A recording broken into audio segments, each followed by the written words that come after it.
Good evening. Welcome, everybody, to RangersLive.net. Hope you're tuning in and ready for some football. Wow, it's already football time, Tom. Absolutely. Come up really quick this time, so hasn't it?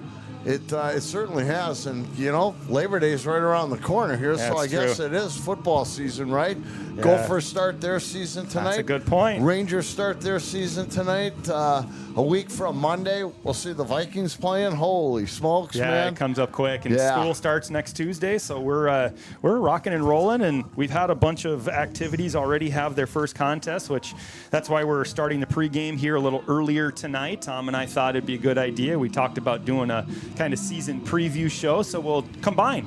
We'll go a little longer. You have to listen to us yap for a little bit, but we have some great interviews with some of our coaches. So. Yeah, this is great. We've already done a couple of volleyball matches, and the volleyball's underway, cross country's underway, the tennis is underway. So wherever you want to start, Clay, is fine with me. By the way, I'm Tom Martin. This is Clay Twig. Oh, yeah, we probably should introduce ourselves. Right, yeah. Who are those two idiots we're listening to every night?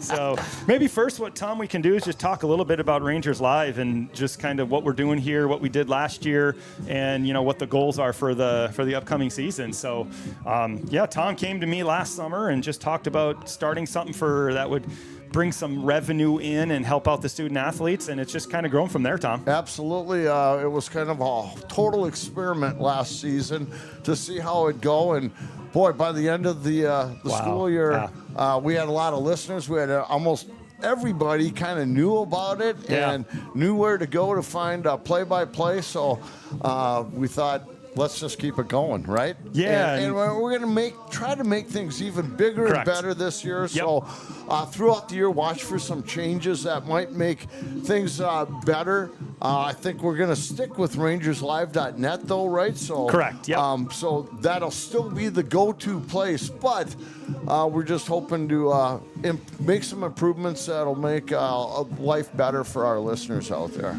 Yeah, we're going to try to make it a little easier. Maybe if we have the opportunity to call a couple contests when we have nights on the same thing. So, but the big thing is that we're bringing you the official voice of the Rangers here, and that's the one thing we want to stress. If you want to listen to audio streaming, and then we'll get hooked up with the huddle here shortly as well at some point when we're at home games. So, but this is where you want to come to listen to everything Rangers sports is right here at RangersLive.net. Yeah, virtually. Last year we tried to do virtually every game. Yeah, and we're going to try to continue that. We may have a couple of new announcers jumping on with us to help us out so we can get that full coverage.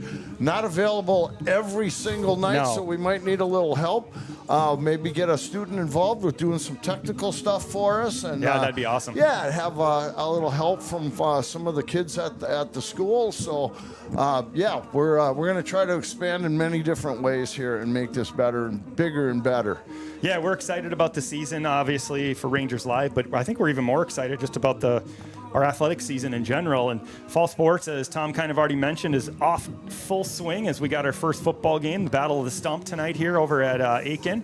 We're at, is it Veterans Field? Is that what they call this, Tom? Yes, that is correct. Yep. Veterans Field here at Aitkin High School. We're just kind of across the street. But let's chat a little bit fall sports. So I think the first one, maybe we'll start with some cross-country talk. I was able to talk with Coach Erica Perpich, who her and I were chatting today. We think she's been the head coach now for 12 years, and she's been in the district since 2010, so she's been a 15-year coach. She's one of our longer tenured coaches here, but they had their first meet this previous Monday, I should say, and had a good first representative. Your first cross-country meet, being a guy who used to coach cross-country, is you're never quite looking for that PR, but they actually set some. It was an impressive day.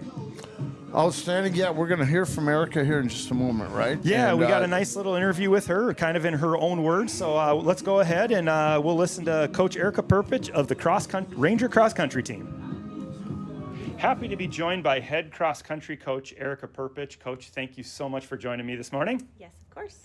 So talk about the cross country season here a little bit. You guys have been training for a while, and a lot of the kids train throughout the summer, but you had your first meet last Monday in Staples, a meet that I think probably both you and I ran at when we ran for the team. But just talk a little bit about the meet, how it went, what were your thoughts coming out of it? Okay. The first meet is always a good one to kind of get those jitters out and get the kids, especially those that haven't raced before, just to get a race under their belt so that they can see, what it's like, what they're up against. Overall, I thought that they did really well for a first meet. We had some young kids that really stepped up and did a great job, and we also had some returning athletes that have just become very strong and kind of led the way for us. So. Yeah, I did notice you had some kids hit PRs in their first meet of the year, which is always a nice surprise, especially in cross country. Yes. Yeah, for those of you that don't know, cross country is a longer race. It's 3.1 miles, so it's a 5K. So it's not like running a lap or two around the track. You're actually running 12 and a half laps around the track. And you had a couple of your top kids run some personal records. Yes, our two boys started off really strong this year, which was great to see. And like I said, some of our girls were not far behind where they ended last season, so that gave them a lot of hope for the upcoming season. Yeah, and we'll get back to where you ended last year and hopefully this year, but you have a young team. I mean, I saw it last year in the spring how young we were, and it's just transferred over to the cross country team. How excited are you for that? You've been here now we were just talking, for a long time as the head coach, and this group is young and talented. Yes, it's great to see our numbers growing. When I first started, we were very small, and it was even hard to field a team some years. But to see these young kids and bringing up the sixth graders is really great for our team, because they get to just build that sense of community and build that sense of team. And as the years go on, it just helps them overall, both in running and just team-wise. Yeah, they get to meet some of the older kids, so when they do get to the high school or get older, they have those built-in relationships. But I definitely think Ranger Run is something that's helped build this for sure. I mean, I have only been to a couple of them, but seeing the amount of kids that do that are now running the cross country is just amazing. Yes, it's really fun to see, and for them to make those connections already, so when they get to that 6th, 7th grade, they have some faces they can recognize, and they kind of know what to expect a little bit. So it's a great program. But you do have some good older kids leadership. Just talk about those kids and what they've meant to this program in terms of how it's been built over the last couple of years. Some of these kids I've had the privilege of having since they were in 7th grade. Some have joined us along the way, but it's a core group of girls this year, no boy seniors this year. But the girls, they're just really great at just including everybody and being good role models, both, while running and not running, and they're willing to put in the work, and they're willing to work hard, and that's showing just even in the first race we've had so far. That's awesome, and that's all you can ask for is good senior or older leadership. So as we mentioned a little bit ago, we'll talk quite about last year. You guys were second in the conference as a team with the girls. You had the individual champion who's now graduated, Anna Westeen. She's your super senior this year. Yes. I see her all the time, which is amazing. But I know a goal for the girls, talking with them last spring, is to take that one step farther and maybe win a conference championship, which not sure the last time a conference cross-country championship's been won around here. So what are your thoughts when you look at the conference as a whole? It's a pretty strong cross-conference, but just talk about that and what your goals are for the upcoming season. I think where they ended last year gave them that drive to really want to push themselves this year, and you can already see that in them, in the things that they did throughout the summer. And it's not going to be easy by any means, but we definitely have the strength and the depth to hopefully, make a good showing, and we'll see what happens. Yeah, it's always, you never know. The day of the race can always be one way or the other. But I do know one of your runners, Maddie, has had a countdown timer to the conference meet since I think last December. So I know that's a ready. big meet for her. And but then upcoming, you have kind of going to a new meet this next week in Greenway, and then some of the following ones. But what are your focus on over the next month? What's going to be your focus on the team and kind of building as you look toward October? Because nothing really matters in cross country until you hit October. Right. Right now, we're just really focusing on building that base and building that strength. And then as the season goes on, we'll start building more on the speed and working on, race tactics and things like that. But right now, I mean, we're lucky enough to have these kids who are willing to, put in the effort. We give them, there's some complaining here and there, but it's all in good faith. But they're willing to put in the work because they know what those results can be. So we're just it'll be great to be on the course on Thursday to get a little preview of what we're up against later on in the season, just to get the kids a feel, those that haven't seen it, those that have, just another taste of what we're working towards. And then we'll have our one home meet again out at Rutgers. Hoping we're confirmed out there at Rutgers again. So that'll be first part of October, correct? Yep. And that'll be the one time anybody can come out and kind of see the Rangers run in town. Yes. Please come cheer us on. We'd love it. Well, thank you so much for joining me, Coach. We appreciate it, and we'll catch up throughout the season. Perfect. Thank you. Once again, that was head cross-country coach Erica Perpich talking about kind of the cross-country season and what's up ahead coming soon. So, like I said, they had their first meet this past Monday, some really nice results, and they're young. They're super young, Tom. They have a great numbers, but a lot in that 7th, 8th, and 9th grade. Oh, that is so cool that the kids that age are willing to put in the time and effort right now. And I know a lot of Ranger fans probably see the kids running around town. Yeah, so right now they are just getting ready, man. Yeah, they do a good job. They work hard, and they did some hill workout today, and it's fun to see because not everyone loves running, and a 5K is a pretty good distance. So it's fun to see the kids competing and really enjoy the sport and be excited about it. So, let's move on here, Tom, and we'll talk about the tennis team is next up. I wasn't able to connect with Coach Siljan because she's had 3 matches this week already, so she was able to send me a nice update about the season. I was out there today as they played Cloquet here, I should say at Crosby, so that was barely lost that match 3-4, but this is what Coach Siljan had to say so far about her season. So the Crosby-Barrington Ranger tennis team has 11 matches completed so far in the first 3 weeks of our season. So that's one kind of unique thing about tennis. You get a lot more contests early in the year, and it's a shorter season. End because that's a lot of play right now, and we haven't even started school yet. Yeah, so section play starts the first part of October actually. Wow. So that's when team sections are, and then individual sections are that Monday and Tuesday of MEA weekend. So it turns out pretty quick. But I suppose you got to have the warm weather. A lot of tennis is outdoors unless you're up in like Virginia where they have an indoor court up there. But and we do go up there, or we play Rockridge and Bemidji. So we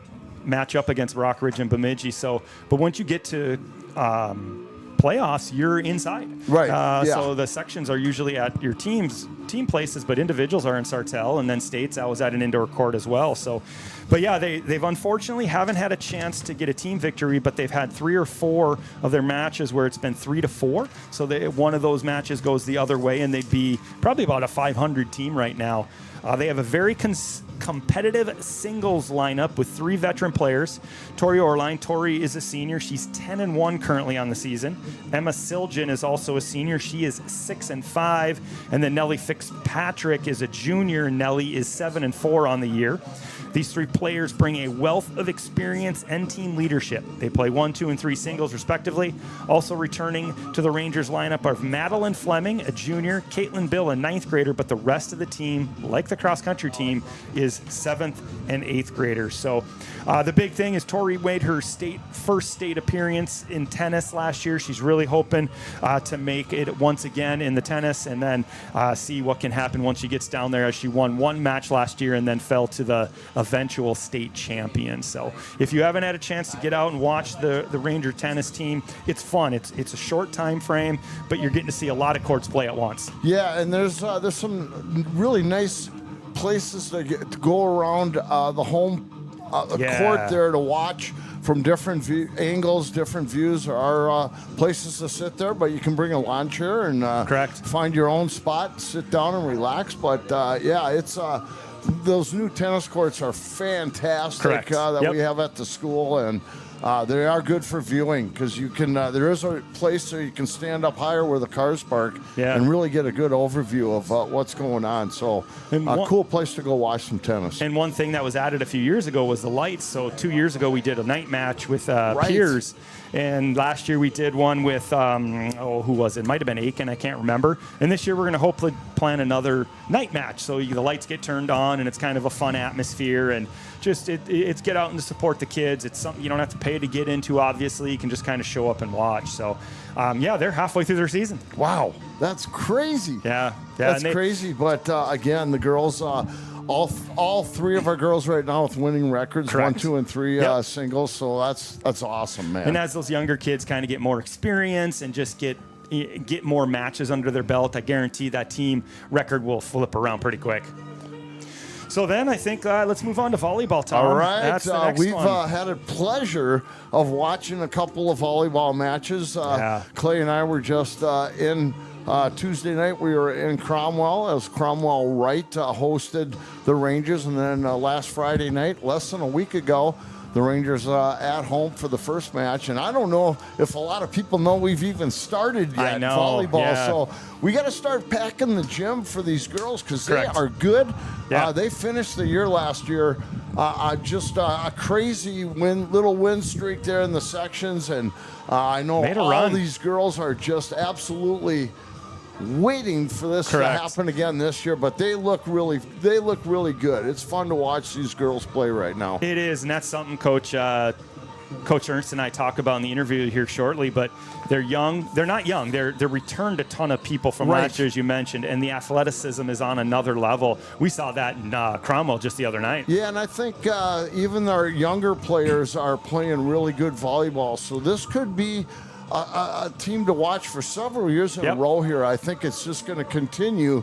We have girls that can step in at any time, replace some of the veteran girls right now if we need to. And I think throughout the season we'll see some of that happening. I agree. Letting these girls get a little experience at the varsity level. But the JV team is playing well, so there's nothing but good things in the future of this volleyball team. But the seniors we have this year are exceptional, and they are fun to watch. Let me tell you. Yeah. I never realized we had so many big hitters. It's amazing. Till this year, right? They're just swinging hard, and they play a fast pace. So if you like a kind of an athletic type of a sport, come and watch these girls. But I had the pleasure to talk with Coach Ernst for about 10 minutes. So he really dug into the season so far and what they're hoping and expecting for the rest of the year. So here's Coach Nate Ernst of the Ranger volleyball team.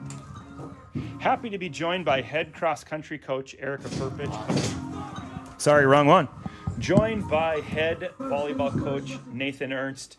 Coach, you guys have had 3 games so far on the season. Just give me your 20,000-foot view so far of what the season has brought and kind of what's upcoming in the short term here. Yeah, I mean, overall, I think we're really happy with where we're at. It's brought a lot of different learning opportunities for us to kind of identify where we are as a team, particularly that Saturday match with Cotter, playing a top 10 team in the state. It's good for us to, play that type of competition and just see that the girls can compete at that level. I think it's really good for the girls to see that. And then another 2 really good matches against Moose Lake last Friday and against Cromwell last night, taking those teams 3-0. That's, playing our way of volleyball. Overall, I think we're pretty happy with where we're at.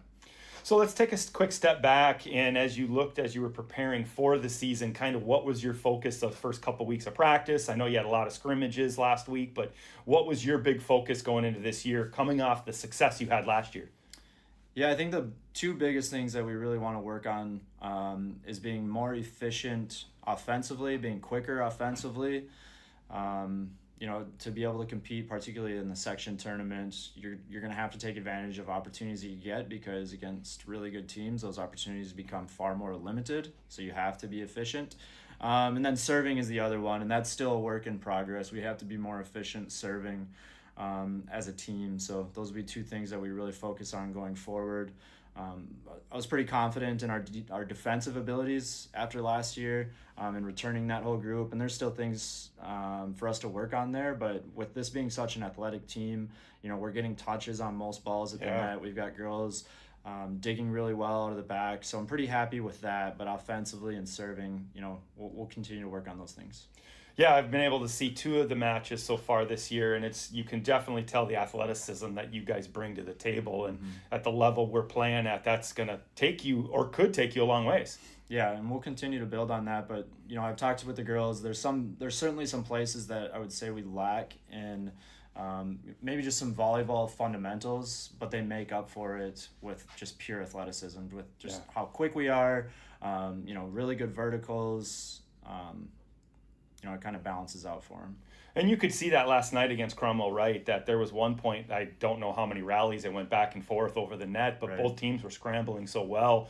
And I don't know if we came out on top on that point, but you could just tell the girls did such a good job with their athletic ability and getting the ball back over the net. And you're never going to be blown off the court. No, not at all. And those long rallies are certainly a point of emphasis for us going forward. We haven't seemed to win a lot of those long rallies this year. So I think that goes back to some of the offensive efficiency, and kind of taking the momentum and the energy that comes with those long rallies. So let's chat quickly kind of what we got upcoming as we get into the school year now that's starting. You've played matches, but you have some lot of big ones coming up here soon next week. Looks Pillager and Aitkin, and then the week after that, the Neprud is on the end of the weekend. But just kind of, what is your big focus in the month of September, and where do you want to see improvement? Yeah, so next week will be really big for us. Pillager is always a really tough team. Pretty deep 5-set match with them last year. I expect the same this year with them, and then trying to keep the gloves where they belong here in the Crosby Arlington High School for the third year in a row next Thursday against a pretty athletic Aitkin team, so we'll be excited for that matchup. And then and then the Neprud tournament, as you mentioned, lots of really good teams in that, with very few of them. Really, Aitkin might be the only one. East Central, I think. Yeah. So most of them are teams that won't be on our regular season schedule. So we'll get an opportunity to play some really good volleyball teams during that tournament. And overall, I think if we can just continue to win matches that we're supposed to and be in other matches, we'll be happy with where we're at. Just trying to build for kind of long-term vision of the section tournament. Yeah, so that's was going to be my next question. Obviously, everybody has a goal to try to make a run and do well in the playoffs. What is your, and specifically the team's biggest goal going into the season? Yeah, I mean, it sounds crazy to say it, but this is a fringe state tournament team. Yeah. It just is. It's a really good volleyball team. We've competed with ESCO. We competed with Rush City. We haven't had the chance to play Two Harbors, who's going to be another really good team in our section. But that's the top goal. And then before that, we certainly want to host at least one or two volleyball matches this year in the section playoffs. When's the last time that happened? This is my 8th year coaching here, and we've never hosted a playoff game. Yeah, so that'd that's be exciting. Certainly a goal for us to have a good enough regular season, to play well enough in our section play throughout the regular season. We're 1-0 right now with that win against Moose Lake in section. So that's probably one of the top goals, is to have a efficient enough regular season to get us a playoff game or two come the section tournament. When we look at the conference, Rush City we know is very good, but this is a pretty strong volleyball conference just in general. What are your opportunities of maybe coming out with a conference championship, or, Rush is that team that's out there, but as you look at the rest of the conference in whole, what does the Great River Conference bring you? Yeah, I mean, I think the big thing with this conference is I would say there's a pretty wide spectrum of competition, which creates its own challenges, because we got to make sure as a coaching staff that we're keeping the girls grounded, right? That we're not just playing up to competition and playing down to competition. Yeah. But that we're just playing Ranger volleyball, and we're doing that consistently regardless of who's on the other side of the net. Because there are going to be teams in this conference where, it should be matches that are easier for us, and there's going to be teams that are harder for us, but we want to play them the same regardless. And so keeping the girls grounded in that way is going to be important. Teams like Mora is going to be really competitive. Bram is really good. But we certainly have an opportunity to make a run at the conference for sure. It all goes through Rush City. Yeah, and they're so good for so long, and you just expect them to be at the top now every year. Yeah, got to give them the props they deserve. Eric, the head coach over there, he's got 2 daughters on the team. He's put a ton of time into that team. I know he does stuff with clubs in the off season over in that area. So, they've earned the right to really hold the trophy for the conference and the section. And so if you wanna be the best, you got to beat the best. So yeah. As you look at your team, you brought back pretty much everybody that was a contributor last year. Talk about, your leaders that are coming back and who is a standout right now as the season gets going. Yeah, I mean, we're really fortunate to have a really balanced roster. So, the team is certainly led by Sammy Hashi, my returning captain from last year outside. 3 matches in, she's leading the team in kills already. She's basically never going to leave the court. Opposite of her, Veronica Millsap is second on the team in kills, with a pretty efficient year so far. Really great game last night. Both of them. She played so well last night, I thought. Both of them had 13 kills. Veronica had 13 kills and only two errors, so she had a really efficient night. In the middle, we got Lucy and Sophie, both very athletic. When I talked about earlier about getting touches on basically every swing, it starts with those two in the middle, getting out to the pins. And then Ava and Cammie at setter. Ava is probably one of the most athletic setters that I've coached. There's very few balls that she's not going to be able to get to and put a good set on, which is really great for us offensively because she gives our hitters a lot of chance to earn us points. And then Cammie has probably been one of the most standout players for me over the course of the last 12 months, really starting with the Neprud tournament last year, stepping up into a setter position that she wasn't trained to do. We weren't planning on doing that, but she had done so well in that tournament that we had changed our offense to a 6-2 and kind of a whole chain of events, and she's had a really nice start to the year so far here. She got our game ball for the Moose Lake Willow River match last Friday, had 6 kills on 11 swings, so a 450 hitting percentage. Wow. Super efficient. She's had a really nice start to the year as well, so we're just a really balanced team. Excited that if a team wants to focus on someone like Sammy, they're going to have 5 other girls that are going to go out and earn us points. Yeah, you're not going to give away any points frequently. I mean, it's going to happen, of course, throughout a match, but for the most part, you guys are going to be in every point and have an opportunity to win each one, and I think that's what's exciting. Yeah, and that's been an emphasis to the girls that we can't, most years I would say if we're down 4 or 5 points, I'm calling timeouts, and I haven't done that this year because 4 points, we're just not out of the match at that point. This is a pretty resilient team, and I think that goes back to the ESCO match in the section tournament 100%. last year, that you're down by 7 points in the 5th set of a section semifinal, and the girls still managed to come back. So they're, it's an athletic group that's going to fight for every point, and it's exciting for a coaching staff. It is, and the one thing I want to stress to anybody listening is come out and watch these kids play. Yeah. It's a fun brand of volleyball. It's up-tempo, and they swing and hit hard. Yeah, the explosiveness, the athleticism, as you were kind of mentioning, is fun to watch. Yeah, this will be one of the best volleyball teams we've had in that gym, at least since I've been here. So come out and see us. Yeah, we're excited about it, and we got some fun ones coming up next week and into the September. So, but thank you very much for joining me, Coach. I appreciate it. Great, thanks for having me. Go see how you go. All right. Yeah, Coach Ernst. Awesome. Yeah, I'm telling you, it's well worth it to come out and watch these girls play. They are exciting. They're going to be in every match, and yeah, this is like Coach Ernst said, since he's been here, probably the best team he's seen on the floor. So I'm telling you, Ranger fans, it is worth it to come out and watch these girls play. And you know what? I think all of our athletes, the more people that fill the gym, they play harder. I agree. So, we saw that last winter and some things, and I think even last fall when we were at certain spots with volleyball, it just, when more kids and more people are out there in that gym supporting them, the kids just kind of raise their level, and it's always been that way. I mean, I remember when I was a Ranger, that's one thing we just got excited about ourselves when people popped into the gym. Yeah, absolutely. And that energy that Ranger fans bring, it's second to none. So let's help these kids out, and sometimes the crowd can really help get them over that hump.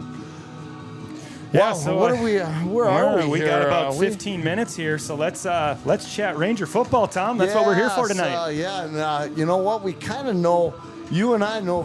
You probably know more than me, but I know very little right now about this team, and I don't know if a lot of it's being kept secret or what. And I'm not sure the coaches totally know what they got going here. This might be some coaching on the fly tonight to make adjustments as we go to see what's going to work, what's not going to work. All I've been told from when I ask about it is we have a lot of speed. Correct. We have a ton of speed. Yeah, they do. They definitely have once again, you're going to keep hearing us saying stuff like athleticism and speed and all that and explosiveness. You're going to see that out of this Ranger football team. I think the thing with football, and you understand this more than anybody, Tom, is if you control the line of the scrimmage, then a lot of good things can happen. And I think that's going to be the biggest test for the Rangers this year, especially against the Gobblers. Right. Line of scrimmage play is, I don't know how many times the Rangers go up to against kids that are much bigger than them. So giving our running backs and our quarterback a little bit of time, just an extra half a second, sometimes here or there, is so big. But I don't think we'll see like a lot of deep dropbacks if passing game happens. I think it'll be quick hitters. Yep, and, I agree. We should see hopefully a good running game. I mean, wow, the last couple of years we've been spoiled with really, really great running backs for this team. So now it's just a chance for another running back to step up. Yeah, exactly. So we'll see how that goes. But again, speed is sometimes can win a lot of ball games. So it can, especially if you can get it out in the open a little bit. And I know that's something Coach Gindorf on the offensive side of the ball talked about with me. Just kind of when I ask him things, he wants to get creative in how they get these kids on the outside the ball. Yeah, I know Coach Searstead, you got he'll talk a lot about that in the interview. And, and again, even when I have seen the various coaches around, it's like, well, we got this and this. We'll see what happens. Hoping it works. Yeah. So I mean, and it's really weird to play Aitkin first game out of the chute here, huh? Yeah, I think Coach Searstead and I actually talked about that. It used to be a little bit like in the late teens, something that did happen a little bit more, but the last couple of years we haven't. We played him in the middle of the season, then of course the playoff games. So, but yeah, I did have the opportunity to talk with Coach Brian Searstead, head coach, and about not only tonight's game, but moving forward into the playoffs and I mean the rest of the season and maybe even into the playoffs. So I got about another 9 to 10 minute interview with Coach Searstead, and that should take us right up to ball game almost. Yeah, perfect. And we'll give you a little tease here to just stay connected with us all night long because we got a special guest at halftime, right? We're excited about that one. So, but here's Coach Brian Searstead, joined by head football coach Brian Searstead. Coach, thanks for joining us today. Yeah, thanks for having me. Especially as you're getting ready for the Stump game tonight. Yeah. Give us a little history of the Stump game for people that may not be familiar with the Gobbler Ranger rivalry, since you've been here at least. So this is my 13th year at Crosby Ironton, and the Stump Trophy is a piece of wood that's lacquered with a bunch of history of CI Aitkin football games, scores, and it's each year there's a new score put up on the trophy, and it's getting pretty full because it's been going for a long time. Yeah, it has. I want to say, did it get back into the 90s? Is that when it started? Or I can't remember, but it's... I think it goes back further than that. Yeah, it might. It's a good rivalry, obviously, being this close that we're in proximity to each other, but it's also interesting that we're playing them first game of the year. How often has that happened since you've been here? You know, this is a second go-around with the scheduling that it has happened first game of the year. Okay. So I want to say we took a 2-year break where it was like middle of the season, and then before that it was first game of the season for a couple of years. So somewhat normal then for us to tangle with Aitkin right away. Yeah, definitely. So it goes back to 1974 on here. So, wow. Yeah. So it's a good history of that stump. So how old is that actual stump, I wonder? Yeah, I think it's had to be put back together a few times. There's a big crack in it right now, and it's running out of space to put scores, so to come up with something down the road here. Well, unfortunately, Aitkin's kind of dominated that rivalry the last couple years, but you've had some really close games. What's your thoughts going into this year's rivalry and the stump game? Yeah, just a couple years ago we went 4 overtimes at Aitkin. Last year it was 15-8, so we've had some good battles with them. They've had some good athletes come through, so we're looking forward to tonight, see where we're at. That rivalry game brings the best out in both teams, so we just got to do all the fundamental things right. We got to tackle well, we got to hold on to the ball and win the turnover battle. Tom and I went through your season kind of review from last year. You did graduate some kids, but you have some key kids, but you have the majority of your starters kind of coming back. Just talk about who's returning, your captains, kind of what's going as you move forward here. Yeah, we have 15 seniors, and we just named captains this week. So we got Kean Wiesner, quarterback for us, Andrew Taylor, who just switched to tackle for us and kind of doing what the team needs of him right now, and he didn't even bat an eye, and he's one of our captains. And then we got JJ Lang has been pretty steady for us for many years here, both sides of the ball, at fullback and backer, and you just always know what you're getting from him. He hasn't made too many mistakes. He's just that consistent piece in our offense and defense. And then our fourth one is a junior, Wyatt Holmes. So he brings a lot of leading by example pieces to our program, and you always know that he's doing the right thing in the classroom, the community, and our program. So.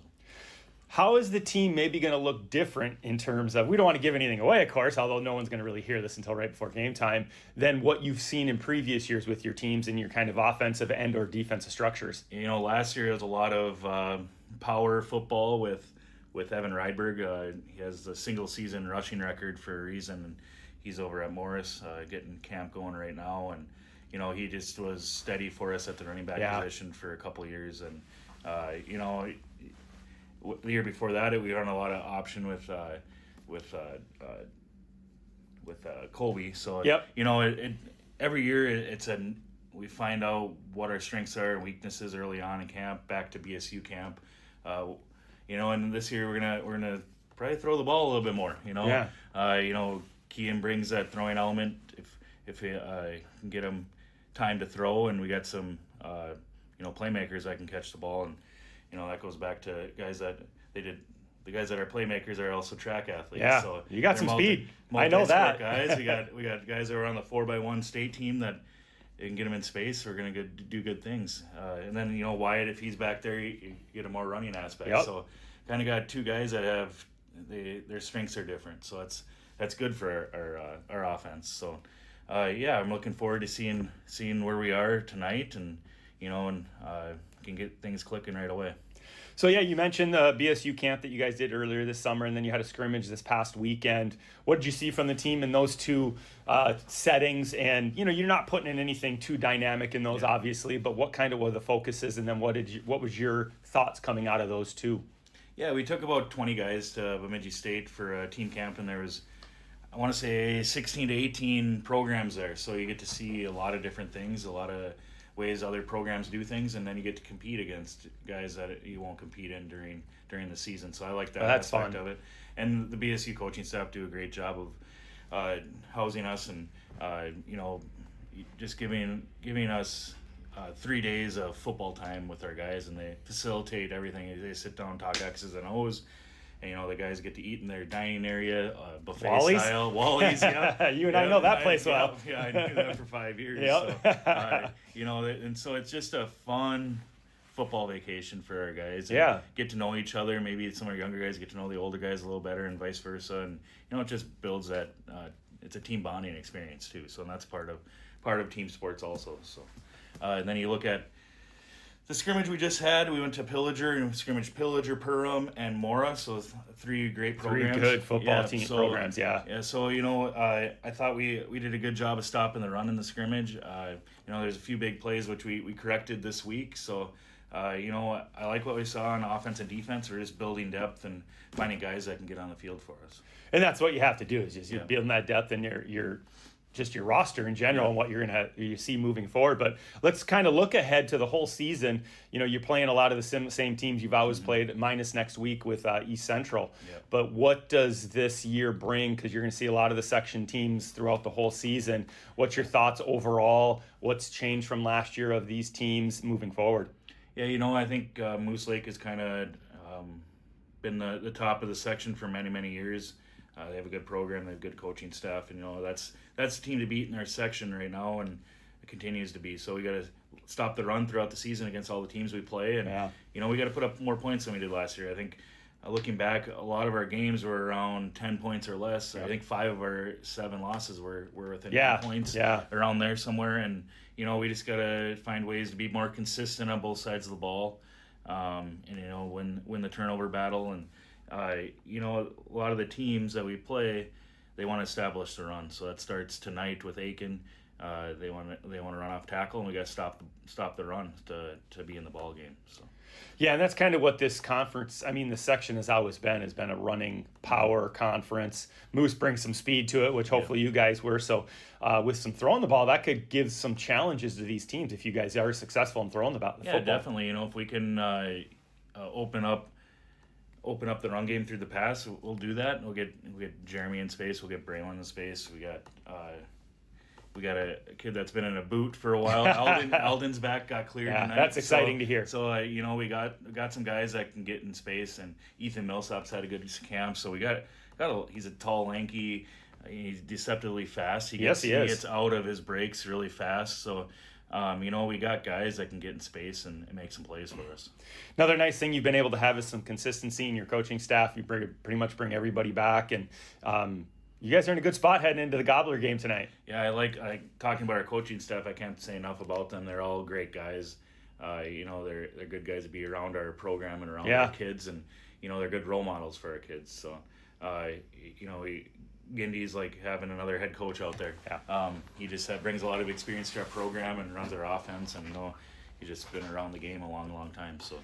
It's something Mr. Ollie and I talked about when we chatted on his podcast, how many Rangers are on our coaching staff. It's pretty cool to see grads want to come back and support. And, you have a lot of those guys. You think about it. You got Gindy, you got Joe, and you got Andrew. Yeah. And then you got Tyler Hendricks. And also it's really fun to have those guys in the program and be able to talk about the history and when they played. And, the guys really, our kids really look up to those guys. Yeah.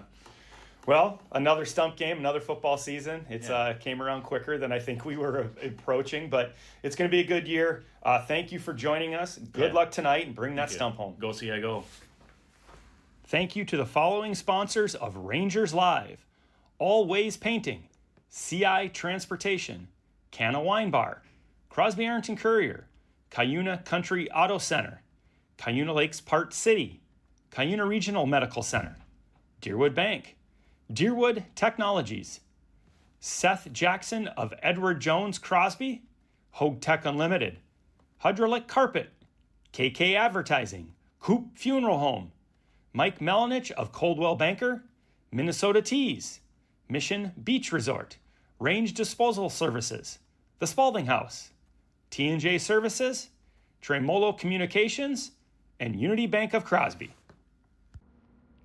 If you are interested in advertising with Rangers Live, please contact Clay Twigg, the Activities Director in the Activities Department at Crosby Ironton High School. We are offering many different opportunities for you to advertise with Rangers Live, and all the proceeds go back to the student athletes of Crosby Ironton High School. Thank you so much for your support, and go CI Go.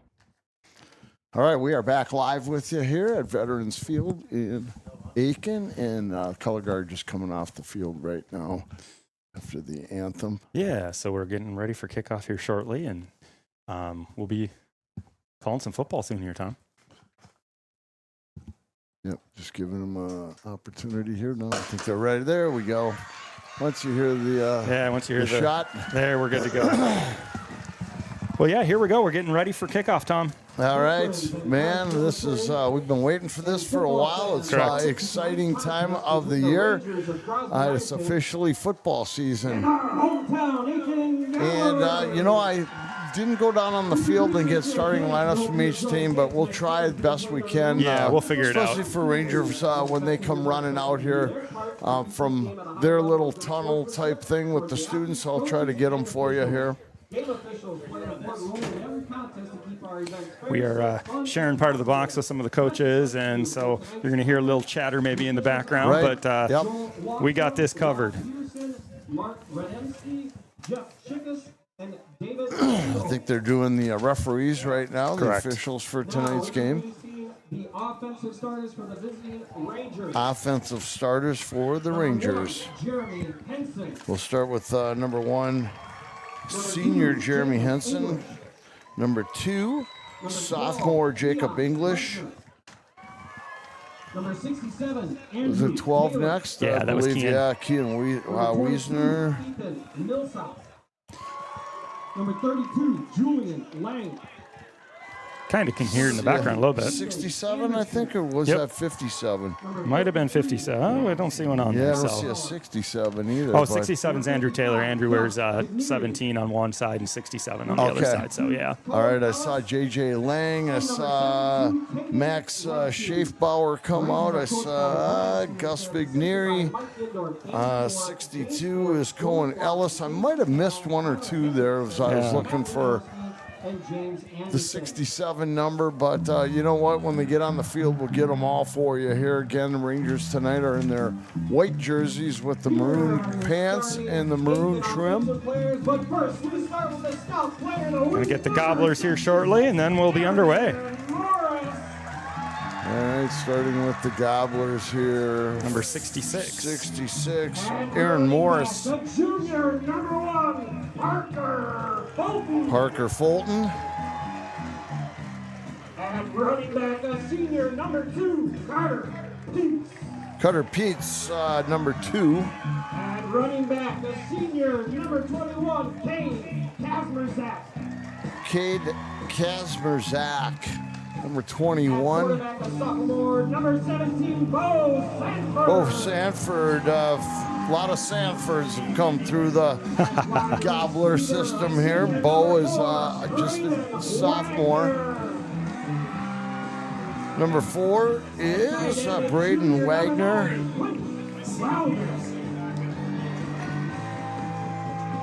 Number 3. Number 9. Right. Number 9 on that one, Tom. Quentin Crowther. Crowther, yep, I know Quinn. Senior number 55, Carson Hopperstead. Carson Hopperstead, senior. Number 73, Bennett Sadlowski came out just a short second ago. All right. And 59. 59 is Quinlan Christie. And 57. 57. Damian Maciel. And then 56 is their last starter. All right, 56 is Brendan Kuntz. Ranger coaches. Brian Searstead, of course, head coach. Assistants Mike Gindorf, Andrew Moore, James Ford, Joe McLaughlin, Casey Cannell, Tyler Hendrickson, Matt Wendorski, and James Anderson. On the other side, I know we have Ellen Hills, head coach, Rob Williams, Greg Hills, Jason Henke, Scott Miller, Stacy Westerland, Sean Smith, and Peter Yunker. We're getting ready for football. Looks like the Rangers are going to receive. They must have won the. I don't know if they won the coin toss, but Rangers are back to receive. That's Jeremy Henson backed, and he looks like he's flanked by Wyatt Holmes and Braylon Cannell. All right. Again, Rangers will be moving right to left here in the first quarter as we get going here.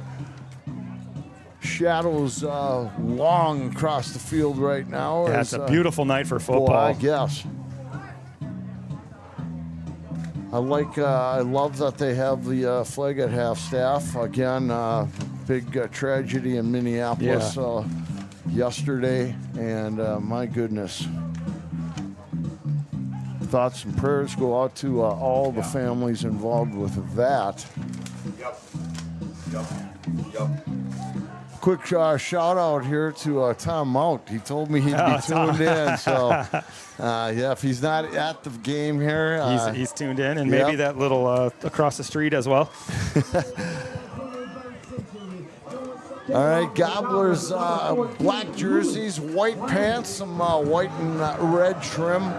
Rangers again with the white jerseys on tonight. Their away uniforms. Maroon pants, maroon helmets, maroon numbers, and one thing nice, both teams I can see numbers really Yeah, this is going to be nice tonight, yep. And it's not dark yet, so we'll have no problem identifying everybody on the field. Loomis Wang kicking off, and there it is. Boom, we are underway. Henson with it at about the 5-yard line. And right away hit and brought down. It's hard to see the yard markers here. Yeah, he's I think about 22, 23-yard line. Looked like number 11, Eli McNevin, with the tackle for the Gobblers. All right, Rangers will set up again, moving right to left. Rangers on offense here to get things going. And if they won the toss and elected to recede, they want to try to score and get things rolling. Put the Gobblers back on the heels right away here. See if the Rangers can come out and get a nice first drive of the season. Either way, it's nice to see this offense in action. Here we go. Kean Wiesner will be the quarterback. Looks like Caleb Billman in the backfield with him. We got wideouts on two on the right, one on the left, a flanker on the right, and boy, I thought we had a false start there already, but we're ready to go. Here we go. Handoff to Billman. Goes right side. He is hit immediately. No gain. Maybe, no gain. Maybe half a yard loss. I didn't see who brought him down, but they tried to go off the right side there, and Caleb was brought right to the ground. Right. Yeah, he did lose a little bit. It'll be second and probably call it 11 here. Rangers on their own 22-yard line, moving right to left, and now we got two backs in the backfield. I believe that's J.J. Lang on the left, Billman on the right. Wiesner out of the shotgun. Handoff, handoff to Billman. He goes left side this time and might have got a yard or yard and a half there, and Rangers are going to face with a third and long to start things off. Yeah, one thing we talked about with Coach Searstead, and you and I did too, Tom, is controlling the line of scrimmage. Right. And Gobbler's doing a good job of getting off the ball, getting off the snap right away, and bringing Caleb down for basically now we're back to the line of scrimmage here. You know, in looking on paper, they match up really good. I mean, it's nobody's really got a huge line here from either side, so it's going to be a good battle. Rangers now really spread the field out wide. Two on the left, one on the right. Watch Henson up on top. Out of the shotgun, Wiesner is dropping back. Got a little protection here. It takes off. Kean's got a little running room. Now he throws it out. Caught by JJ, and he's going to have the first down. Nice job there by Wiesner, getting out of the pocket and finding a little room, rolling out to his left. Yeah, he found a little creativity on. Almost looked like he could have cut up, but he could tell that there was no way he would have gotten to the first down. So what we saw JJ do over here is break his route off, and Kean laid it in right nicely to him. Yeah, beautiful. We are up to the 40-yard line, first and 10. Ball right at the 40 for the Rangers. Boy, that was a nice play by Kean and JJ both. Yeah, you don't want to go 3 and out on that first series. That was nice for the Rangers. Give a little confidence here now as we keep trying to move down the field. You know, field position is always very important 100%, too. yeah. Wiesner now trying to move some guys around. Jacob English moves over to the right, and he's in the slot. Here's a little pass out on the right side. Little running room out there. Got the first down and more. Braylon Cannell. Big run for Braylon Cannell down to midfield to the 35 of the Gobblers. Wow, that was a great play. 25-yard screen pass for the Rangers there. They got Braylon out in the open, and he's one of those guys we talked about, Tom, about having some speed, so it's good to see the Rangers utilize that. Absolutely. That was totally and some nice blocking out in front Correct. there. That was great. Yep. Really well done by the Rangers there. 36-yard line of the Gobblers, first and 10. So the Rangers moving the ball here and show that they can do it by pass or run. And that pass just opens up the running game a little more. So, and that's what I think. That's what's nice to see. 2 big pass plays. Maybe we can get the ball moving on the ground a little bit.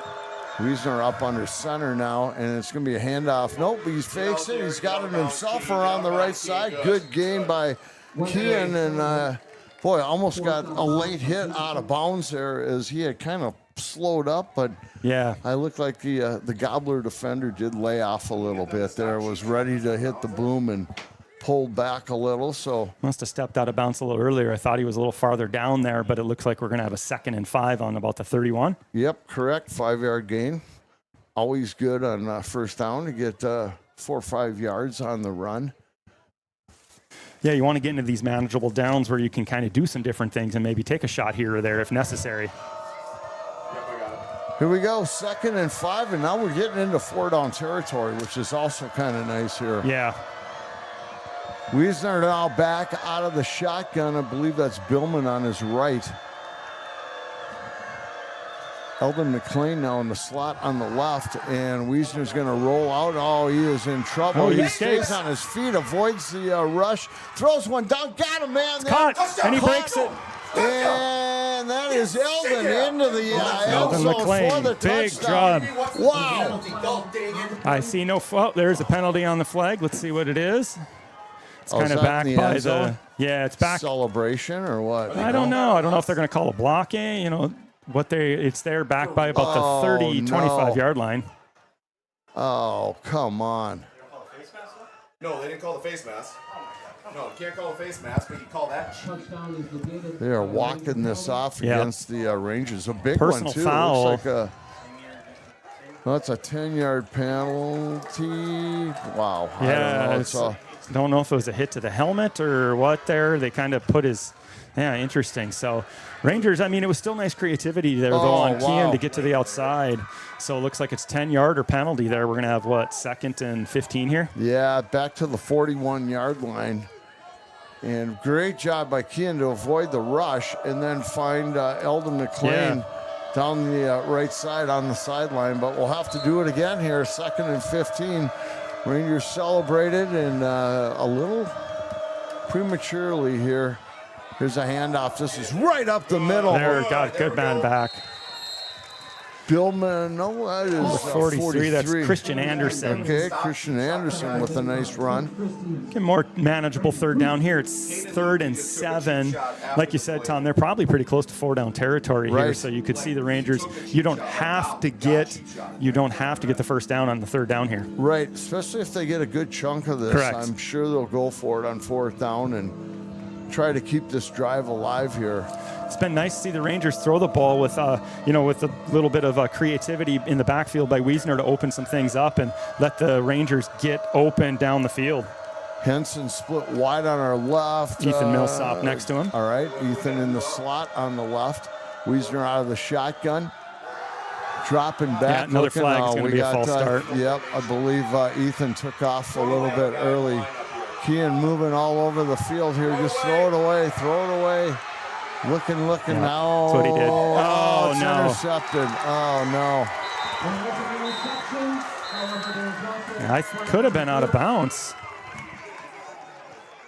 It looked like he had it to me, but I couldn't tell from this vantage where I'm at. Henson was pointing at the flag, but I think the flag's against the Rangers. Yeah, it looked like I think Ethan just moved a little bit on the inside before, so it's probably going to be a false start. Going to get the call right here. Yep, it's going to be a false start. Penalty declined. Gobblers take over. Yeah, we could have at least had a 4th down play there if Kean could have got rid of it. But, hey, I respect him to try to make a play. He was a Fran Tarkington running around the backfield trying to buy some time and get some guys open. But this early in the game, unless you see something down the field, you just kind of got to throw that one away, I think. Just start back over, and if you have a 4th and 7, you get a 4th and 7 in that point. You know, and that's questionable because Ethan was in the slot. I thought he was going to get up and go in motion. And they called that pretty quick. Yeah, and he was off the line of scrimmage, so I thought maybe because he might have gone in motion that they weren't gonna call that, but that's the only guy I saw move. All right, here's Sanford under center. Got a wishbone backfield there, handoff. This is Parker Fulton going off the right side. Parker's got probably 5, 6, almost 7 yards on the play. Call it 2nd and 7 here, huh? Or 2nd and 3, excuse me. Leave about 7 yards on the play, and they're out to the, what is that? About the 36-yard line. Okay, 36, yes. Yeah, edges are wide open. Yes. 2nd down. Fulton, the big running back, had a good year last year as a fullback. Out of the shotgun, here's the handoff. Goes left side. Good job there by the Rangers wrapping up. JJ Number 2, and Caleb, Carter Peets was the ball carrier. JJ Lang and Caleb Billman collapsed got the tackle for no for no yards. Braylon, move in! Hey, when you don't have a receiver, move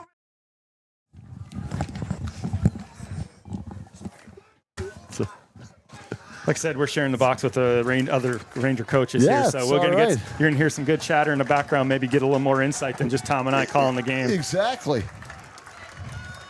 All right, third down here. Big third down for the Ranger defense here. And they're going to hand this one off to Parker. Good Fulton, tackle. Short. Another tackle by J.J. Langen on the tackle. And it also Really? looked like number 40, Ethan Anderson, helped out a little bit. See if the Gobblers go for it here early in the game. Wow, they're on their own, 38 yard line, They yeah. got to get about the 39 and a half, so it's about a yard and a half, but it looks like they're going to keep the offense on the field here.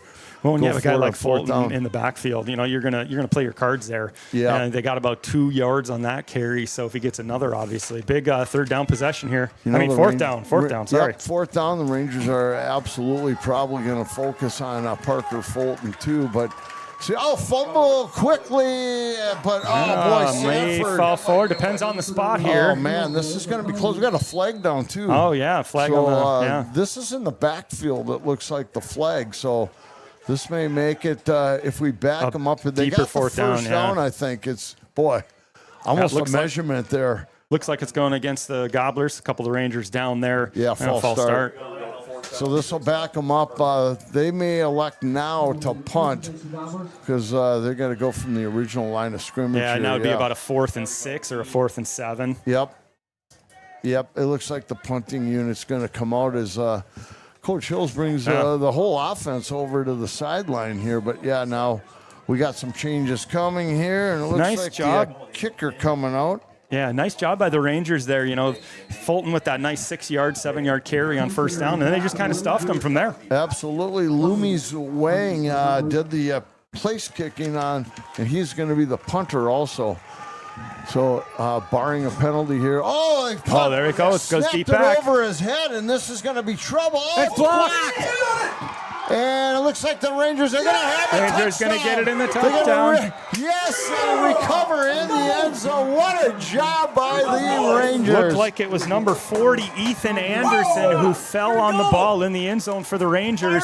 I didn't see who blocked the punt, but it went over the punter's head, and then 2 or 3 Rangers just ran him, blocked it, and got on the ball. Great job by the Rangers. After their initial turnover, they just bounced right back. Yeah, I don't want to point the finger. I don't know who the center was. Yeah, that it was snapped way that, over his but head, though. I wasn't watching the center position, but yeah. Oh my goodness. He snapped that ball, and there was no chance for Wang to get that thing. All he could do was go back and get it. He tried to get it off, but the Rangers did exactly what they should. Just stay in your lane and Just go keep for it. running. Yeah. Don't go for the ball. And then when it got blocked, you just saw 3 Rangers head right towards the football. There was a gobbler within the vicinity, but Ethan did a great job of just falling on it.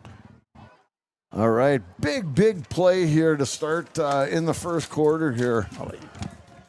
5:16 to go here in the first quarter, and the Rangers with a big defensive play out of going for 2.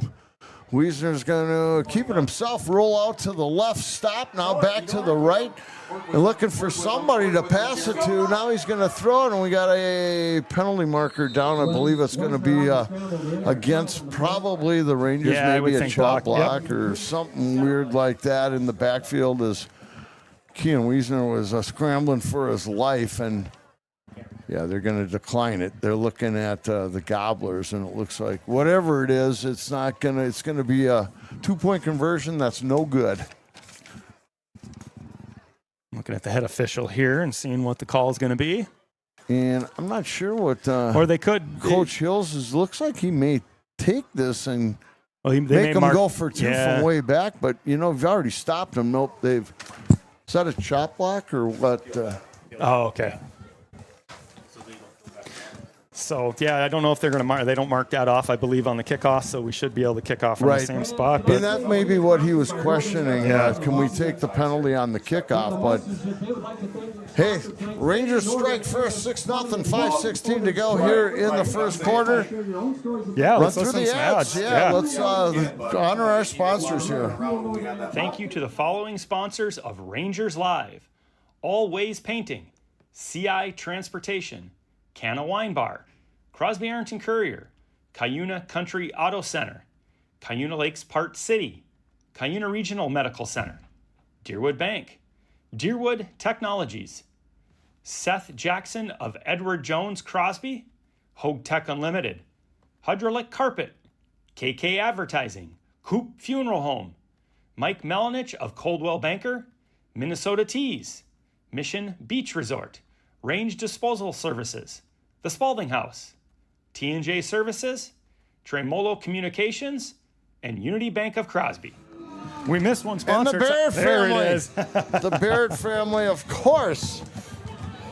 Well, what a Help first. us out. And if you want your family name, Yeah, exactly. Hey, get a hold of Clay and We'll get you all set up. yeah, just be a sponsor of RangersLive.net. And boy, we'd love to say a lot of families on the air. Whatever. We don't care how much. What a first 7 minutes of football here, Tom, huh? Wow, I'm telling you, it's been exciting already. And we've got a lot of football left to play here. And Ken Wiesner will do the kicking for the Rangers here. It's like number 6, Evan Redpennig is back for the Gobblers, and he's the only one back, and goes into the end zone. Yeah, good job there by Kean to kick it away. When you only got one guy deep back there, it makes it easy to kick it away from him, and that one takes a great roll. Boy, it would have been nice to have it stop about the 2-yard line and I think make them pick it up, right? Yeah, and their grass is a little long, it looks like, out there, so I think they were kind of hoping for it. That was a nice kickoff, but the Gobblers will start at the 20-yard line. You know, it's not often you get a same player kicking for several years, and Kean's been kicking for the Rangers for a while now, so that really helps not having a new kicker. Yeah, he was kind of called into duty at the last minute a couple years ago, and then just continued to be a pretty good kicker. All right, Sanford is out of the shotgun, 2 backs, 1 on each side of him here, man in motion, going left to right. He gets the handoff coming around the right side, and a pretty good pickup there. Wow. That is number 4, Braden Wagner, the ball carrier. Number 44, Caleb Billman and Gus Vignieri for the tackle for the Rangers. But about a 30 or 50, let's see, they started on the 20, so 19-yard gain on the play. So Rangers got to do a little better job getting up to the line and stopping that. Looks like JJ kind of limping a little bit off the line here. A really good play call there, getting the guy in motion and handing off to him. Kind of something the Rangers hadn't seen yet to this point. So 2 receivers split out on the right for the Gobblers. Sanford handoff to Parker Fulton. Oh, big hole. He makes a cut outside. He's going down the left side. There's Henson's going to bring him down, but not till Fulton gets down to the Ranger 30-yard line. So a big gain. Wow. Just a really nice cutback for Parker. Yeah, he kind of was going off that right side, and then he just made a nice cutback, and there was nobody there, and thank goodness Jeremy Henson was there to kind of chase him down, and he made a nice angle so it didn't get all the way to the end zone. Yeah, that's where speed for the Rangers helps there, because Parker's a big guy, but I think we got more speed than Fulton, but he is so powerful, but he made a beautiful move, but now Gobblers now in 4-down territory at the Ranger 30-yard line. Sanford again out of the shotgun. Split backfield behind him. 2 out to the right. Here's the pitch coming out on the left side, and good job there by number 40 there. It was Ethan Anderson made the initial hit. Yeah, and a little help from Wyatt. Wyatt Holmes out there. Number 2 was the ball carrier, Parker Peets. About a 3-yard gain on the play. It'll be 2nd and 7. Again, we're in 4-down territory here. Rangers up 6-0. Scoring on a defensive play. We'll recap that when we get a chance. But right now, the defense got to do some work here. Going to have a false start, it looks like. Oh, timeout. Okay, yeah.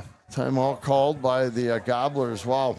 4:20 to go here in the first quarter. 2nd and 7. Gobblers threatening, but the Rangers up 6-0. And if you want to be a sponsor. There we go. Yeah, if you want to be a sponsor of RangersLive.net, here's a little bit of information how to do that. If you are interested in advertising with Rangers Live, please contact Clay Twig, the Activities Director in the Activities Department at Crosby Ironton High School. We are offering many different opportunities for you to advertise with Rangers Live, and all the proceeds go back to the student athletes of Crosby Ironton High School. Thank you so much for your support, and go CI Go. All right, Ranger fans, you got to give Clay and I a little time. This is we have to get into the groove. Yeah, we haven't done a football game in about a year now, right, so exactly. We'll be back in it here. But we're back under play here. All right, here we go. 2nd and 7. Gobblers with the ball, moving left to right. Ranger territory. Here's a handoff. Man, it goes right side. 0. Big hole there, too. Jack Boy. Jacobson with the carry for the Gobblers. Going to be enough for a first down. So they got inside the 20 now. Now the Gobblers in the red zone at about the 18-yard line, it looks like. Gobblers doing a really nice job of opening some pretty big holes for their running backs, for all their backs right now. Rangers got to do a better job of closing those up. Yeah, this is all stuff that we may see some changes throughout the game here. Got to make adjustments when needed. 1st and 10, they say the 19, I guess 18 and a half or so. Sanford single back in the backfield with the man in motion. Now we got a flag, and I would guess that's probably a false start or legal motion. Yeah, that's what I'm seeing. Yep, false Coach start. Hills is rolling his eyes at that one, but it's going to be a 5-yard penalty, and that helps Ranger defense. It's going to be a 1st and 15 now. First down, I really don't see the Gobblers changing it up. They've just been able to move the ball on the ground pretty easily at this point. So, you want to try to, get a negative play here if you can, or stop them for a short gain, make them try to change it up a little bit. Yeah, their running game's pretty powerful. With Fulton now the single back in the backfield as they try to spread out the Ranger defense a little bit here. Man in motion going right to left. It's going to be Fulton again. There it is, right there. Nice job. J.J. Lang has been all over the place. Yeah, here, huh? That's got to be his 3rd or 4th tackle for loss or short gain, and that's exactly what the Rangers needed. What about a yard loss there on that one, Tom? Yeah, I'd say, just what you're talking about. Just come up with a big play and make them change what they're doing a little bit on offense. And heck, you never know, especially if you get a pass play. Correct. A tip ball, whatever, can turn this thing right around. I wouldn't be surprised, though, if the Gobblers put the ball back on the ground here just because of the way with Fulton in the backfield, but we'll see what they do. Yeah, I got to think it'll be double team on JJ here, the way he's been playing. And here Sanford drops back, throws one out. Oh, I don't know if he got a hand on that or not, but that was Ethan Millsop closing fast. He might have tipped that and deflected that, so now we got a 3rd down. Yeah, I don't know if that was Wagner, or I think that was Wagner intended for, but good job by Ranger defense there. Now it's 3rd and long.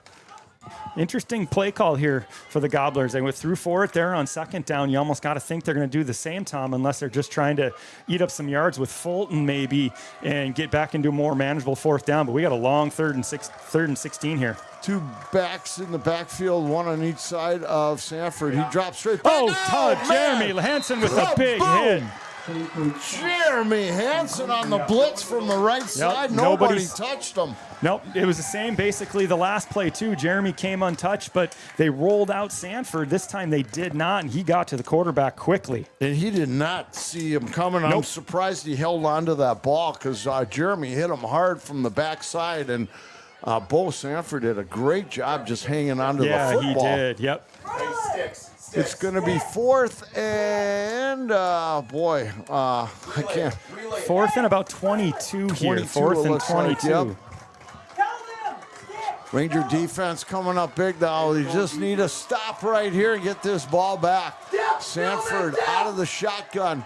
And he's going to punt it. Yeah, pooch kick it into the end zone. The Rangers will get it back on the 20. That is beautiful. That's actually pretty good. That was smart on the Gobblers there. Yeah. Just put us back on, make the Rangers do something. You just do a little quick quick kick, and you hope it dies on about the 1 or 2, and it was a good punt. It just rolled into the end zone, so the Rangers will take over on their own 20. Yeah, something I wasn't expecting there. Yeah. I thought maybe they would just try to throw one into the end zone. Yeah, and just you hope for a penalty or something to happen. Exactly. But you know, they're kind of doubling down. The Rangers have driven the ball a couple times, but throwing up, you don't want to. They've already got a couple turnover. Well, the one turnover, so you want to see the Rangers got to prove to the Gobblers that they can move the ball back down the field. Yeah, less than a minute to go here in the first quarter. Rangers moving right to left, 1st and 10, up 6-0 right now. On a miscue, on a punt by the Gobblers, Rangers took advantage of that. Wiesner up under center. Here's a handoff, and That's not JJ. much room there for JJ to run. Might have got a yard or so. Looks like they're going to put him at the 21-yard line. I like the run. You gotta try to, if you can solidify the run, get the run game going, and that's going to keep that throwing game open. That we've seen some big plays for the Rangers. Clock ticking down. We'll have at least one more play here with the 40-second clock. They're allowing us to go outside, and we're just taking it. Yes. Yeah, it looks like we'll get one more play here before the half. Before the quarter's done. Yeah, sorry. Yes. 2nd and 9 coming up here. Now the Rangers are going to try to spread things out. They've got Eldon McLean way out right, Henson way out left. Millsap in the slot on the right side. Wiesner out of the shotgun is going to roll to his right. Throw one out. It's got Ethan there. Millsap. First down and more. Ethan steps out of bounds, but he's got the first down out to about the 35, 38-yard line. We'll mark it.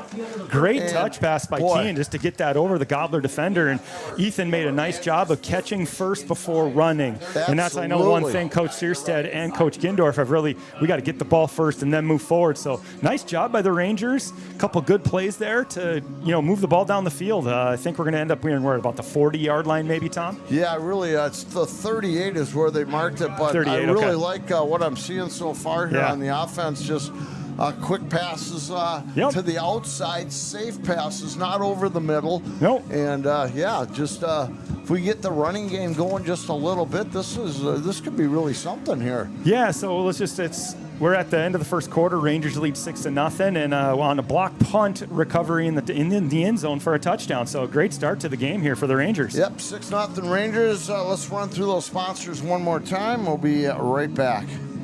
Thank you to the following sponsors of Rangers Live: All Ways Painting, CI Transportation, Canna Wine Bar, Crosby Arrington Courier, Cuyuna Country Auto Center, Cuyuna Lakes Part City, Cuyuna Regional Medical Center, Deerwood Bank, Deerwood Technologies, Seth Jackson of Edward Jones Crosby, Hogue Tech Unlimited, Hydraulic Carpet, KK Advertising, Coop Funeral Home, Mike Melanich of Coldwell Banker, Minnesota Teas, Mission Beach Resort, Range Disposal Services, The Spalding House, T&J Services, Tremolo Communications, and Unity Bank of Crosby. And let's not forget the Barrett family. There it is, Tom. And any other family that wants to donate anything. It can be $5, it can be $50, it can be whatever you want. Yeah. But my goodness, it all goes right back into the kids. All right, 1st and 10. Rangers now, we switch ends of the field. Rangers now moving left to right as we're watching them. 1st and 10 at their own 38-yard line. Wiesner out of the shotgun. Billman in the backfield with him. Low snap. Kean picks it up, throws it. Just high. Oh my gosh. Kind of a slant almost to Jeremy Henson, just overthrew him. But Jeremy was open on the route there, and he had one guy to beat had he caught that. Yeah, and Kean kind of had to get the ball rid of the ball quick because number 21 for the Gobblers, Cade Kamerczak, was on the blitz there. So it was picked up, but he wanted to get rid of it quickly. So I like the 4 wideout look, though, for the Rangers there, Tom. Yeah, absolutely. 2nd and 10. Go ahead. Yeah, they're definitely trying to open up, and they've given the Gobblers a lot of different looks. And it's kind of exciting to see a very creative, fun, different offense here for the Rangers. We'll try to get an update on Golden Gophers when we get it. But right now it is Ranger football. Billman on his right. Wiesner out of the shotgun. And hand out Billman. Got some goes room. left side. Got a good block there. He's got some running room. And, wow, pulled down by the shoulder pad.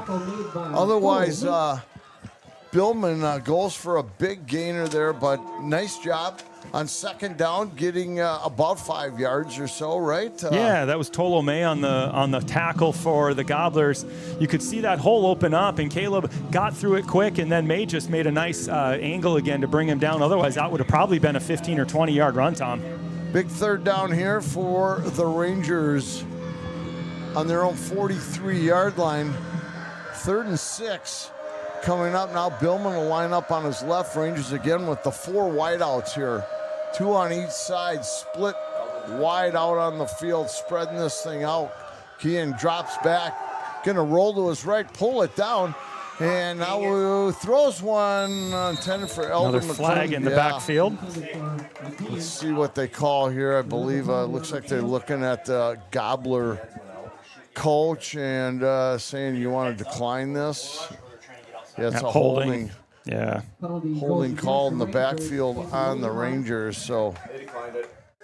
4th down. That brings up a 4th down. Looks like the punting unit will come on the field here for the Rangers. Yeah, does Kean do the punting too? I don't know, actually. He is going off, so we're going to see a different punter. Let's, looks like maybe Wyatt Holmes might be the punter Yeah, here. it might be number No, it's either him or, no, it's Ethan Millsap. Millsap punting for the Rangers. Ethan will do the punting. Let's see a good snap here so we don't have the same thing happen to the Rangers. 4th down.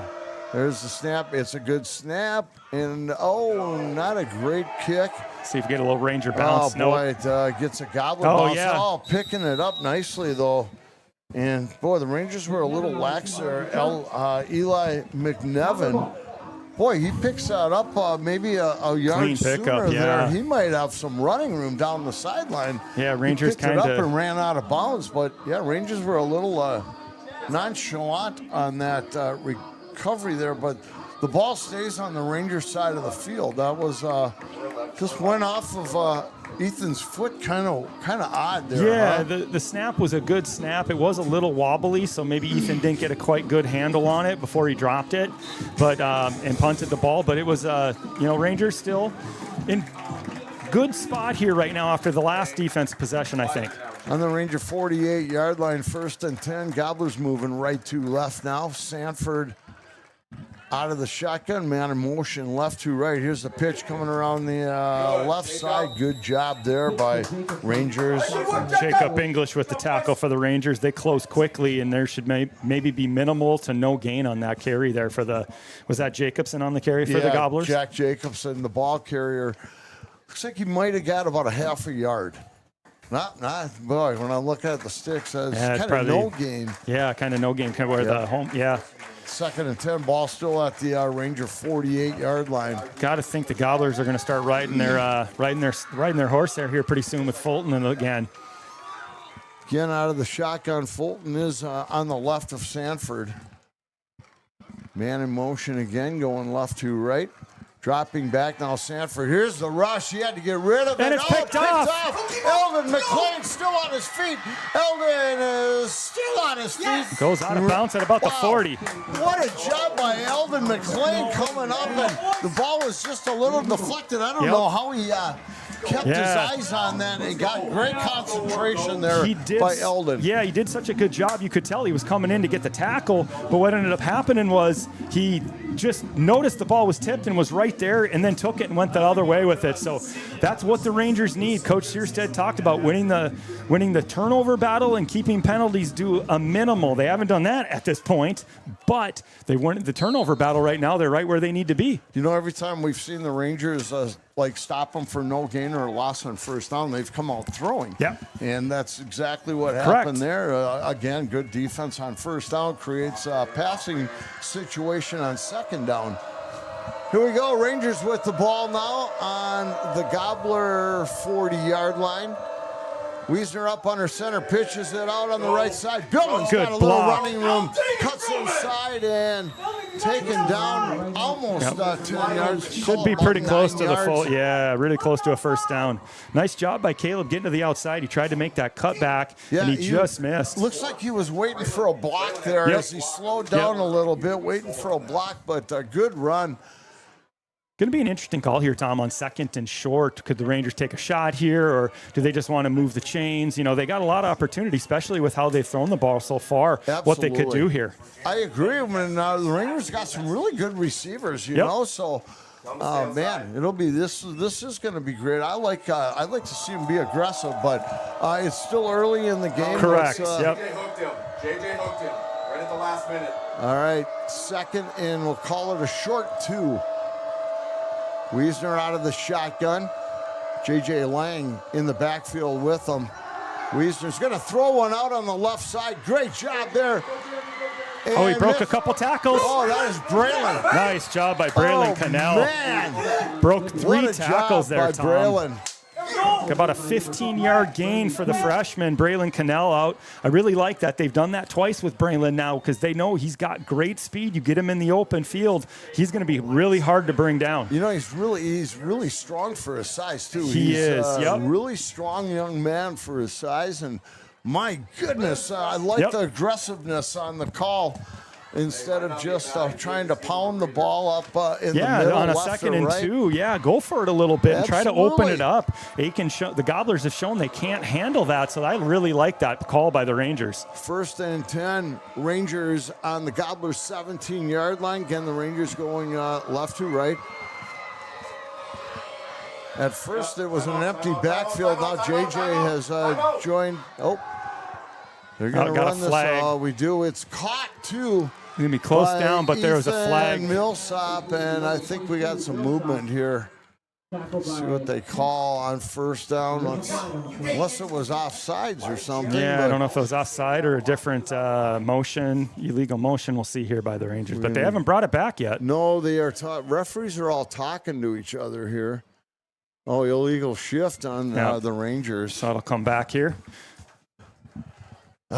You know, man. Outside Again, of it's early in the season, Correct. and there are going to be some mistakes, and we've seen it on both sides right now. There's been some mistakes, but wow, that was a great play call too. And it was. Ethan Millsop was down inside the 5-yard line after the reception there, but going to back him up 5 yards back to the 22. It'll be first down, and the Rangers are going to take a timeout here.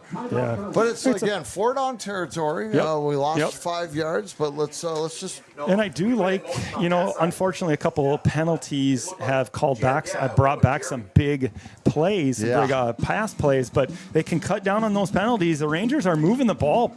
I don't want to say completely at will here, but they're going up and down the field really nicely. I agree. They're mixing it up really nice, and you know what? The NFL's turned into a passing game. Correct, it has. And the Rangers are adapting to the passing game right now. And again, it's like, what's going to work? What's not going to work?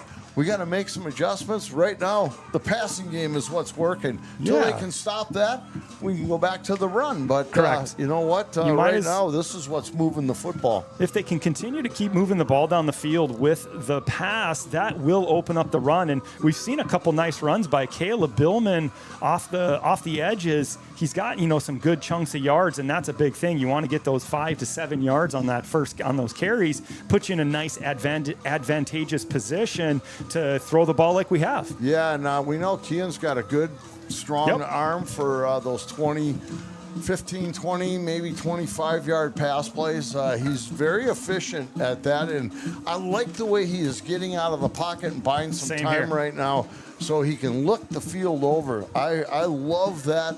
He's been rolling out right, left. Boy, when he rolls out to the right, he's got a really strong arm. But, it's the one time he rolled out to the left, he got a little in trouble, but he was trying to make something happen when he did throw the interception. But here we go. 1st and 15 now. And JJ is the lone back in the backfield. He's going to get the pitch. He's going to throw the ball, looks like a halfback. Oh, nice cut back. Takes it back, and JJ tries the spin, turn. Maybe back to the line of scrimmage. Yeah. Smart call there for him to tuck it and just try to get back to the line of scrimmage. He didn't see somebody open downfield. Don't try to force it. I like the play call, though, Tom. I do too. I love this. Yep. Love this opening things up, opening the playbook up a little bit on offense, and let's give Aitkin all sorts of different things to think about here. 7:50 to go, and clicking down here in the second quarter. 6-0 Rangers. If you don't know that, Rangers. Yeah, it'd be nice to get some points here, Tom, going in closer to halftime because the Rangers will be kicking off to the Gobblers to start the second half. 2nd and 15. Ball still at the Gobbler 22-yard line. Wiesner up under center. I formation behind him. Second back through is Billman. He's got a little Big running hole. room. Caleb takes on the linebacker and gets down to the 15. So Yeah, a gain of about 7 there. Yeah, going to be about 3rd and 7 here for the Rangers. And like you said, Tom, we're in 4-down territory. So you got a couple different calls you can probably play. You can make here. Yes. Yeah, 3rd down coming up here, and I don't believe we have a place kicker. So well, it would be Kean, but right. When you're this close and the way we've been able to kind of get big chunks, right. I think you got to keep moving down the field and do what you can. Billman comes out. Probably bring in another receiver or something. Yeah, here, I would think kind of open it up and spread the Gobblers out here. You got to get moving here, though. 3rd down, ball at the 11-yard line, 3rd and 6. Coming up for the Rangers again. They got to hurry up here. I'm watching the back judge. I haven't seen him put his hand up yet. Kean is moving people around. Now he does, didn't he? And here we go. Gonna get this one off. Yes. Uh-oh. Drops it, picks it back up, looking for somewhere nice to go. Nice cut back by Kean. Wiesner's going to take it himself, and he's down inside the 5, I believe. Should be a first down, though. Wow. I don't know if they tackled him or pushed him, but he was way out of bounds over there. Yeah, he slid almost all the way to the fence, and that's a good 15 yards almost. Right. Yeah, this is going to be... first down by the Rangers. They did get it 1st and goal down to the 4-yard line, or just at the 5 there, but... Nice to see Kean pick the ball up and not panic. Right. And look, he surveyed the field quickly and made the decision to pull it down and just go. That was the right decision, because even if you only get 3 or 4 yards, then you're in a 4th and 2. But he was able to find a hole and get all the way up to about the 5-yard line. Rangers 1st and goal.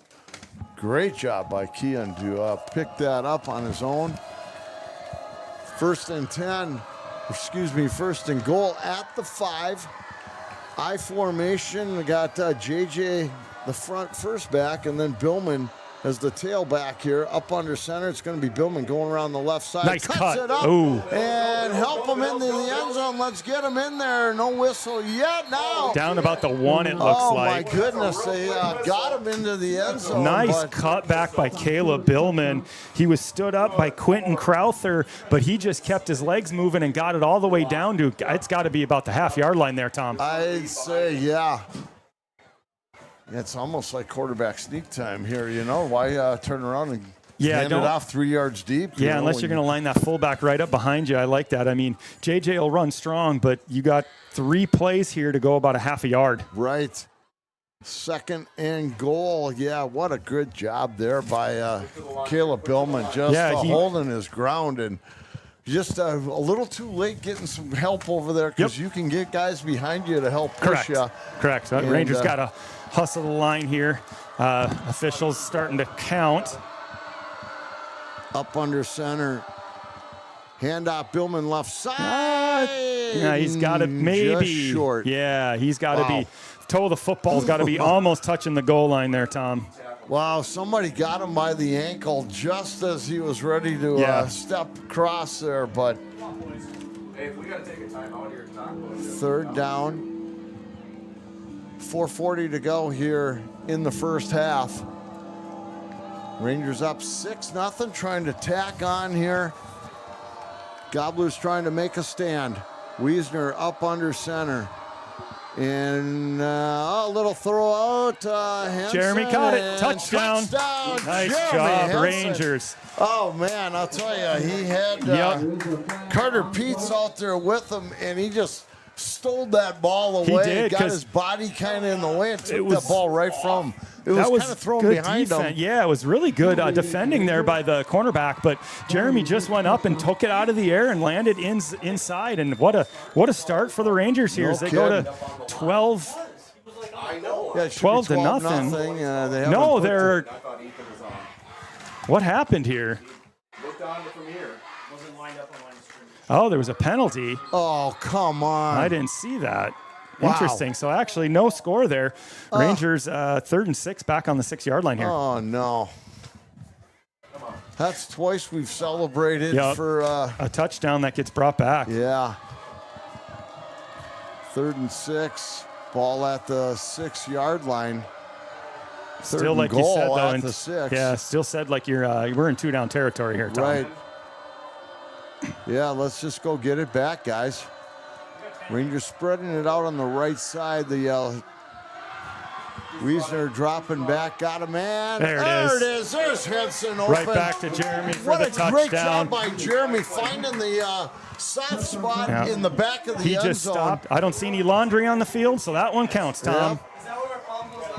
So that All was right. like you said, Jeremy did a great job of just kind of cutting off his route and sitting in that zone. Right. Rangers go up 12-0 here with 4:13 left in the second quarter. See if we can get a 2-point conversion here and go up two full touchdowns and scores. Again, this has been a really, really good first half for Rangers. This is not Gobbler football they're playing right now. Gobbler's struggling out there, and the Rangers taking advantage of every little thing right now, which is another thing coaches are seeing. Some weak spots in the Gobblers, going for 2, trying to get the 2-point conversion to go this time. Keying up under center. He's going to roll out to his left, stop. And again, boy, good job by the Gobblers to come in, but it is 12-0. Great start here. This is about outside of some of the penalties. I'm sure Coach will talk about at halftime. This is about as good as you could have a start ask for. You know, they've done a good job. They've made tackles when they've needed to on the defensive side of the ball. And really, Tom, what stopped them on the offensive side other than penalties? You're right, yes. They have just been able to move the ball. And now we're seeing the running game starting to pick up a little more than like the first series. But as we get into this game, and again, I think the Gobblers are trying to make adjustments that they're going to pass the ball more, but that just opens up our running game a lot more. So yeah, it does. And the Rangers, Coach Gindorf is making some great calls there, and he's opening the field up so that running game is there as well too. So it's been really fun to see what the Rangers do now. Hey, with 4 minutes on, if you can get another stop, that would be humongous for the Rangers. Absolutely, yeah. They are keeping the Gobblers guessing right now when Rangers have the ball. So this has been really, really good to see right now. We're getting a lot of guys that could be highlighted 100%. right now.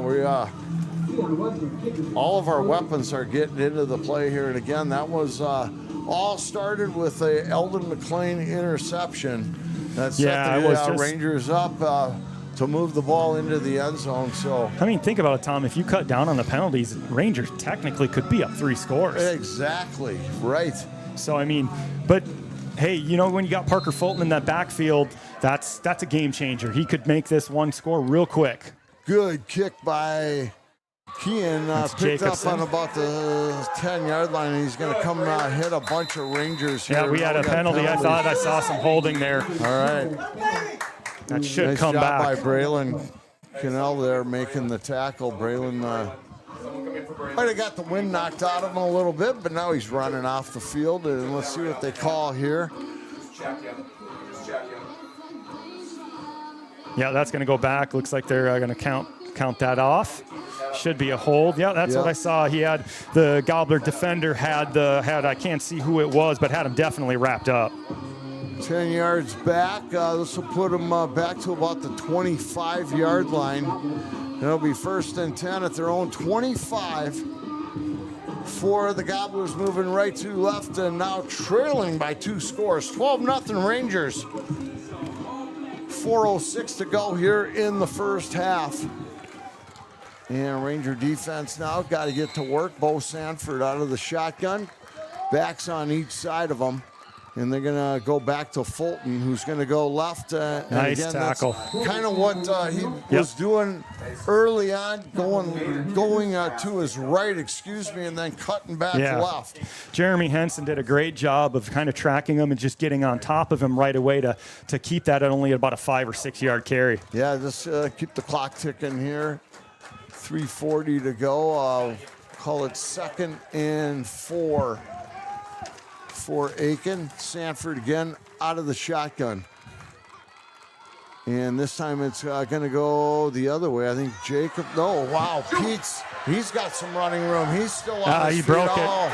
He may be gone. Got tied up, and now a big block there, and it's going to be Billman can't catch him. It's going to be a long 74-yard touchdown run there for the Gobblers, and that's what you couldn't hope for there on the Rangers after such an impressive drive. Right. But now you get the ball back with a lot of time left on the clock, Tom. And once again, we've just seen the Rangers be able to move the ball. But nice job getting right back on the Gobblers, getting on the ground and doing. That's what we gotta stop. You can't give up those big plays like that. Yeah, I think they're concentrating on Fulton so much that they this time they hand the ball off to Jack Jacobson, and he just done a nice job. Yeah, he did. A couple of the Rangers got kind of tied up there and could not. Oh, they're going to kick. Yeah, down. That'll be Wang again. Then it would be a 12-7 game if he makes this. Yeah, Wang. There's the snap. There's the kick, and it's no. Oh, it is good. It is Wow, good. Yep. Looked like it missed, but kind of a line drive kick up all right. and good. So just like that, the Gobblers strike back and make this a ball game here, huh? Yeah, but again, there's a lot of time left here before halftime. We got 3:16 on the clock. 2 timeouts. The way the Rangers have moved the football, you never know what could happen here. 3:16 to go, and 2 timeouts. A good run back here could really help set us up too. Yeah, a lot to talk about at halftime here, just to keep everybody focused. And right now, I think Rangers are feeling good, though, having the lead in this game. And Ranger players got to be pleased with how they're playing. You want to limit the big plays throughout a game, and Gobblers got one there, but now you got to come back and get one of your own and just turn it right back around. Rangers have had a couple big plays here too, and the little screen pass out to Braylon Cannell when we were heading their way, picked up that first down and really kind of sparked that last drive. But let's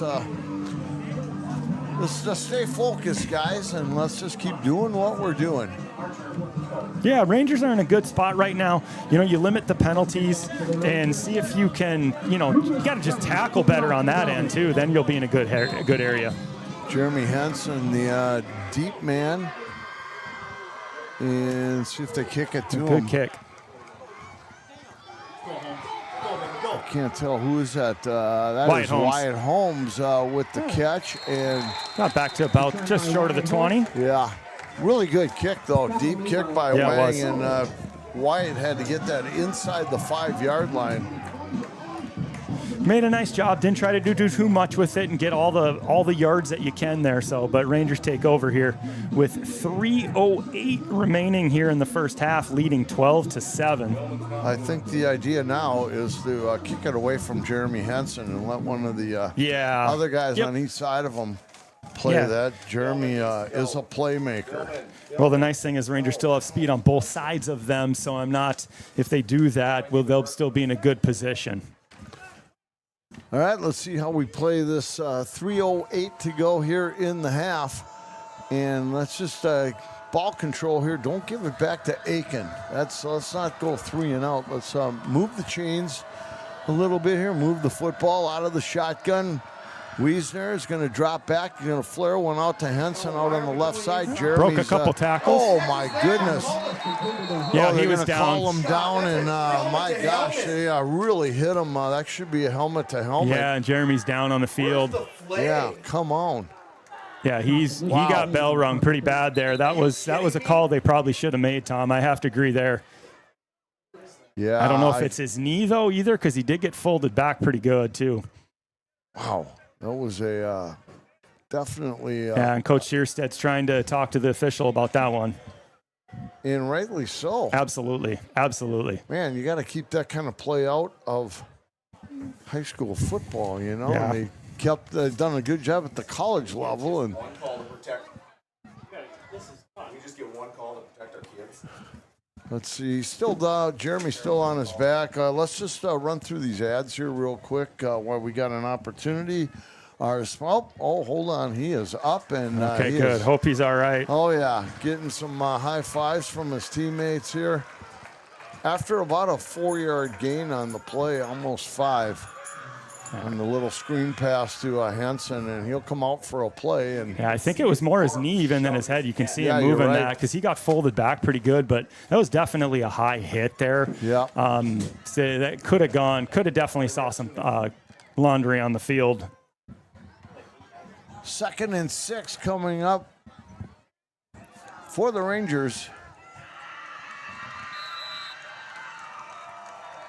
And they're going to wind the clock up now. Yep. Just under 2:50 here remaining in the first half. Looks like Wyatt Holmes will take his spot. Wyatt now in the slot position on the right. We got receivers. We got 1, 2 on the right. Here's the pitch back. Rangers little hole there back getting out to the 25-yard line. Now we got a late flag just came in. And that's back, so that'll be maybe a late hit. Yeah, that's what I'm thinking too. They're saying that's Aitkin's pointing towards us though.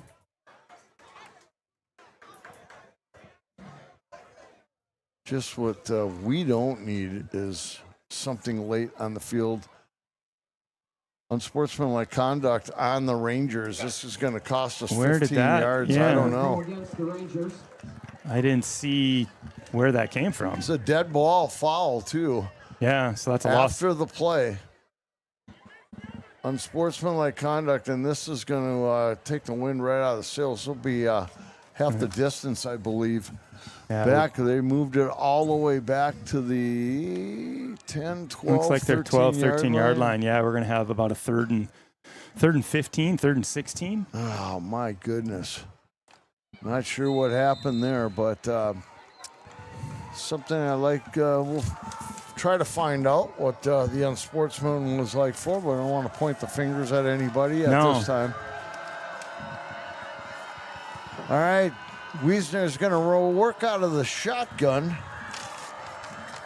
And I believe that's Anderson in the backfield with him. Receivers on each side, dropping back. Now Kean's going to step up in the pocket. Now he's going to go back. And just he is run that looking. ball. He's going to throw one out. Caught. And out of bounds. He got some of that yardage back, but not the first down. That's Jacob English making the catch there. Rangers are going to have to bring the punt team out here and get a little better punt than we had last time. 2 minutes exactly on the clock right now, and the Gobblers have 2 timeouts too. I believe they've only taken 1 so far in this first half. 12-7 Rangers. Gobbler's going to try to a little 2-minute drill here to try to put some points on the board before halftime and take the lead back. Millsop back to kick. Good snap. And there's a much good better punt. kick. He Yeah. kicks it over the And a nice Ranger roll. all the way back deep. And now Rangers got to get back there and get them. Here they come. They're closing in on him, and Wyatt misses them. He's got some running room down the right side, still on his feet, finally out of bounds. Oh, we got a flag back man. there. All right, that could be a That should be coming block back, in the I would back think. or, Yeah. some sort of a bad block back there. That should come back. Yeah. That's got to be on the receiving team here. I don't know how it couldn't be. The Rangers were pursuing and still have not seen the call yet. Here we go. Wait, no, they're Personal foul. Chop block there. okay. All right, yeah. The official's looking towards us, the one with the ball. So I was wondering what was going on there. It's going against Aitkin, and the flag is, now they've moved the flag up to like the 34-yard line, but it should be a 15-yarder from there. Yeah, that should go way back the other side. That should go back to about the 24, 26 or so. They had the flag way back before, but I don't know why they moved it up so much, but that's where they're going to mark it from the 34-yard line, and it's going to go back. Keep moving, boys. 15 yards. Yeah, we're going all the way back to about the 19-yard line, Tom. Yeah, correct. That's exactly where they're at, the 19-yard line. It'll be 1st and 10 Gobblers. 1:40 on the clock with 2 timeouts. And you know what? Maybe we can put them in a passing situation, pick off another pass here, huh? I think after their last drive, you're going to see them keep the ball on the ground. I mean, after the big plays, see if they get the ball back in either Pete's hands or are they going to keep into Fulton's. Here's a handoff. It's coming again to, this time it's Pete's, I believe. And he's going to get up across the 25 to maybe the 27. Yeah, he's had a nice game so far tonight, Tom. Connor Peets has. Carter, sorry. Yep, and clock is ticking. The Gobblers are going to huddle up here. And that kind of shows me they're Nope, they're going to keep the ball on the ground and maybe hope they can pop another big one like they did on the last drive. Just got to tackle. Don't do anything outstanding here and just get the Gobblers on the ground. Yeah, they got 2 receivers split on the left. Sanford out of the shotgun.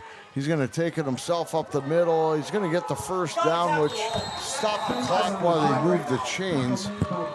So 55.9 seconds left here in the first half. Gobblers still have a long way to go, but nice two big gains there to get an easy first down. Chain guys taking their time getting the chains up to give them a little extra time in the huddle, right? That's the home field advantage. I got to try to stay neutral, Tom. Right. Clock's ticking now. Sanford again out of the shotgun. He is dropping back. He can just throw a screen pass out on the side. Great tackle by Caleb Billman. Yeah. He closed so fast and did not let Nolan Dotzler. He not let him even get anything. So great job by the Rangers on that call. Now the Gobblers are going to use a timeout here. 32.9 seconds on the clock. 12-7 Rangers. They're on their own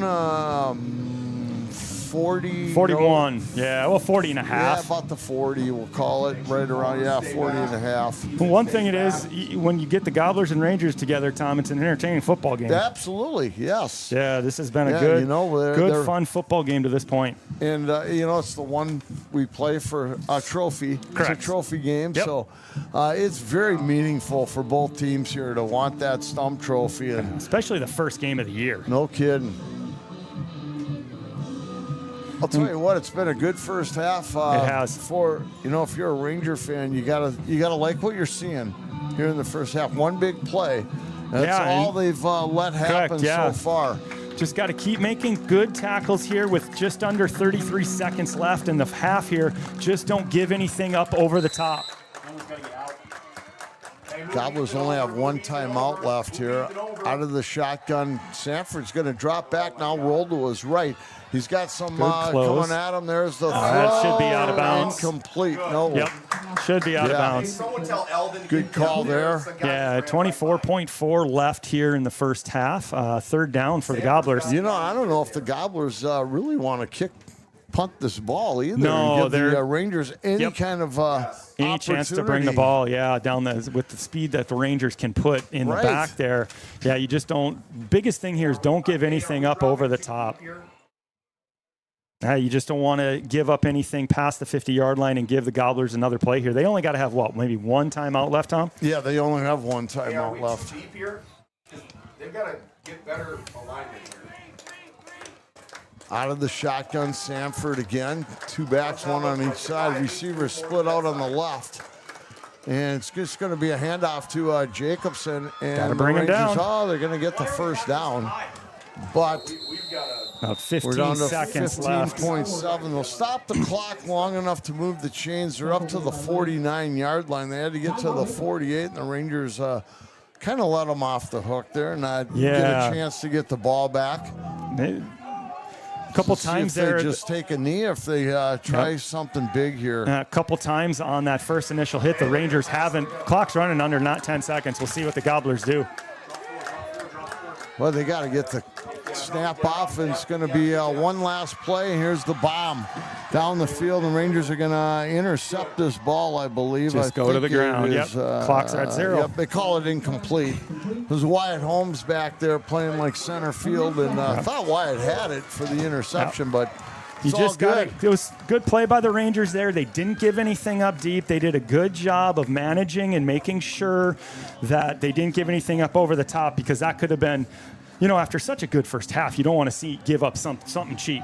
Absolutely. I think Ranger or Gobbler fans might be a little disappointed how they played I agree. that last 100%. Series there, when you have the ball and an opportunity to maybe put some points on the board, but it wasn't a very good effort by the Gobbler offense to try to score there at all. No, and I think you got to really, off the Rangers, you're only up 5 right now, 12-7, but you got to be very encouraged. There's easy things you can clean up. You can clean up penalties. That's stuff you can control. Tackling, you can control those things. They really haven't been overpowered tonight. If anything, Tom, I'd say it's the other way around. Yeah, Gobblers will get the ball to start the second half. At least they'll be lined up to receive the kick.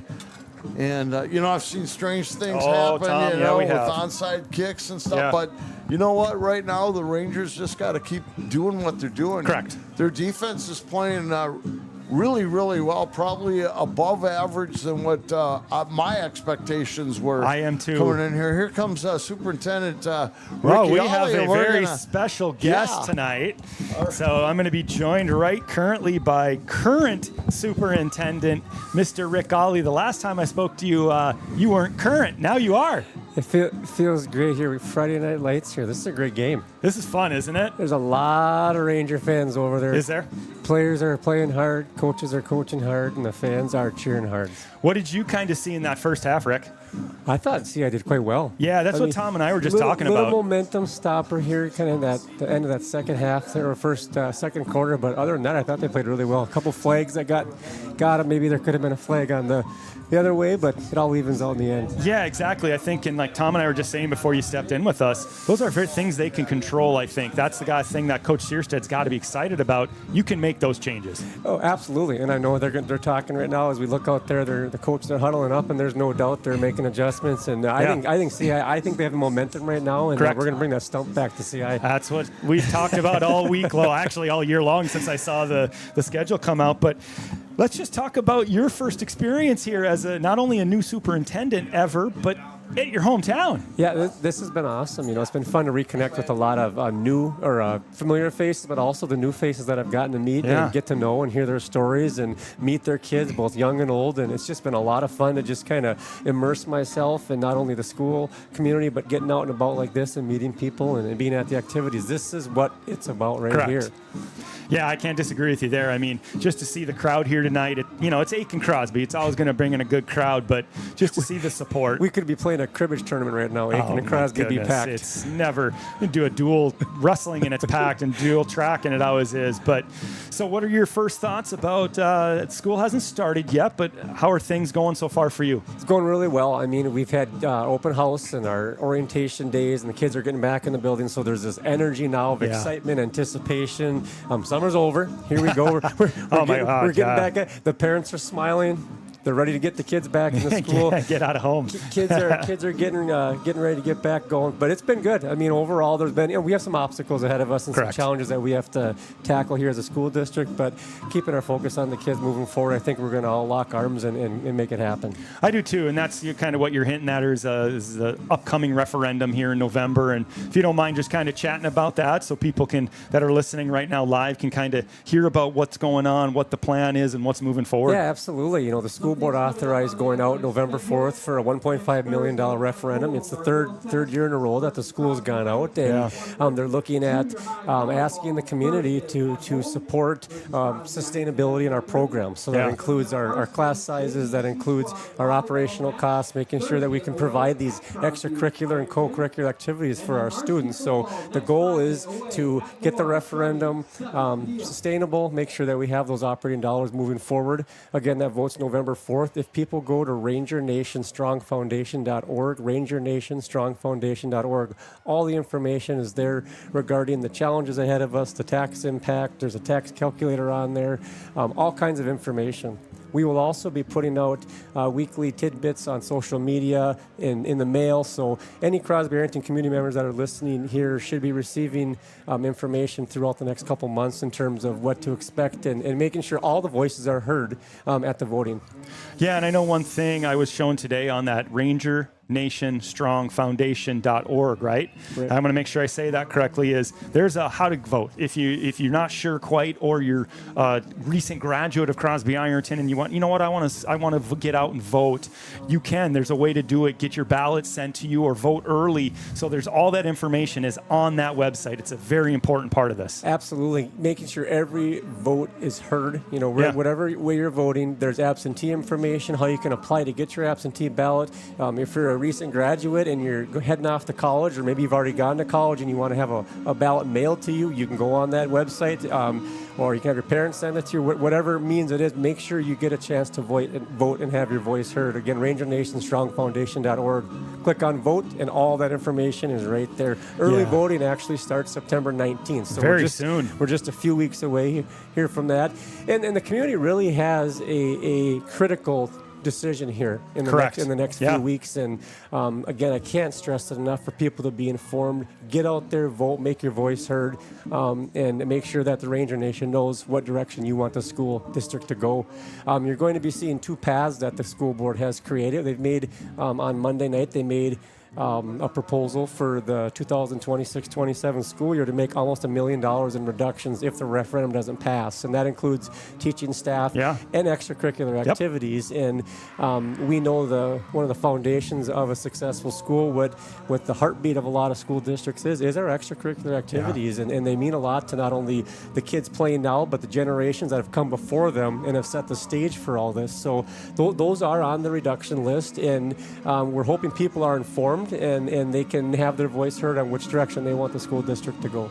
And I can talk very specifically about the impact on extracurriculars. If you've seen our teams, if you've gone over to Super One, they're all over there not only bagging your groceries and supporting, asking for support, but that's due to the reductions that we've faced just in the last couple years, to be honest with you. We've, I don't know if we're going to get too deep down to the numbers, but I'm about 50% down on a budget, and that's not very easy when you start talking in terms of running a not only successful, but just like you said, a sustainable program, department, whatever that is, and that's across the board in our high school that we could be facing. Yeah, and Crosby-Arrington community is so generous, and they've month after month, year after year stepped up and donated and funded things that the school district wants to be funding, but we just don't have the operational dollars to do, and that's in jeopardy to be even further down. So it's not a sustainable model to have the kids out there. We do want them in the community. We do want them to be supporting their programs, but they shouldn't have to raise every dime to be out here on Friday night to have the lights on, and that's what we're looking at.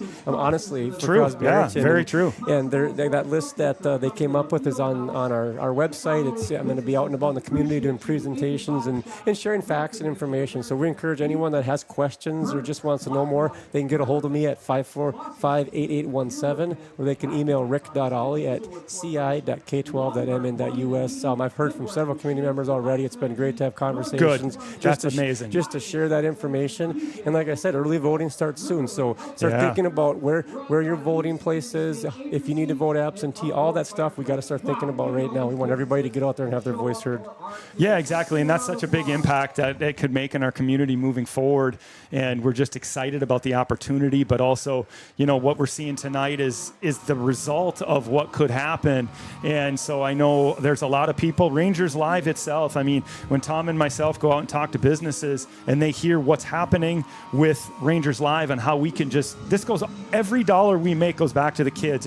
I can tell you, we made 3 big state tournaments last year, and this was such an impact on being able to go to those state tournaments.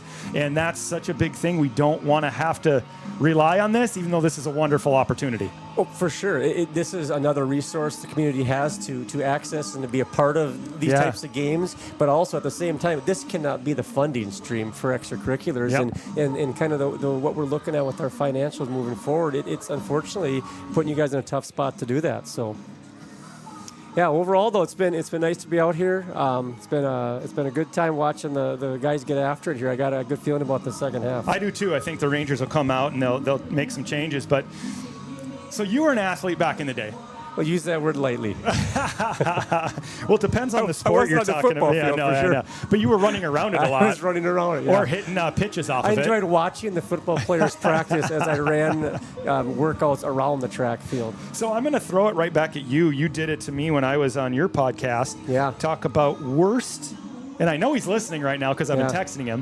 What's your favorite or worst workout that Coach Roger Twigg gave you? Well, our junior year, we had a really good team, and he was stretching us out and maximizing our potential. We did a lake route with 20-minute surges. So when we got to Spiles Construction, we had a 20-minute surge in the middle of a 9.5-mile workout, and he was timing each one of us, and he let us know right where we were at. And I think he was actually injured at the time, so he was driving his car. Yeah, that's when he had his meniscus. Very unusual. He ran every workout with us, but this particular one, he drove ahead of us, and he would tell us our times. But I remember getting done with that and never wanted to run again. Well, then of course there's Hools Hills, and can't forget those. Yeah, I don't know what they call them now, but I know them as Hools Hills.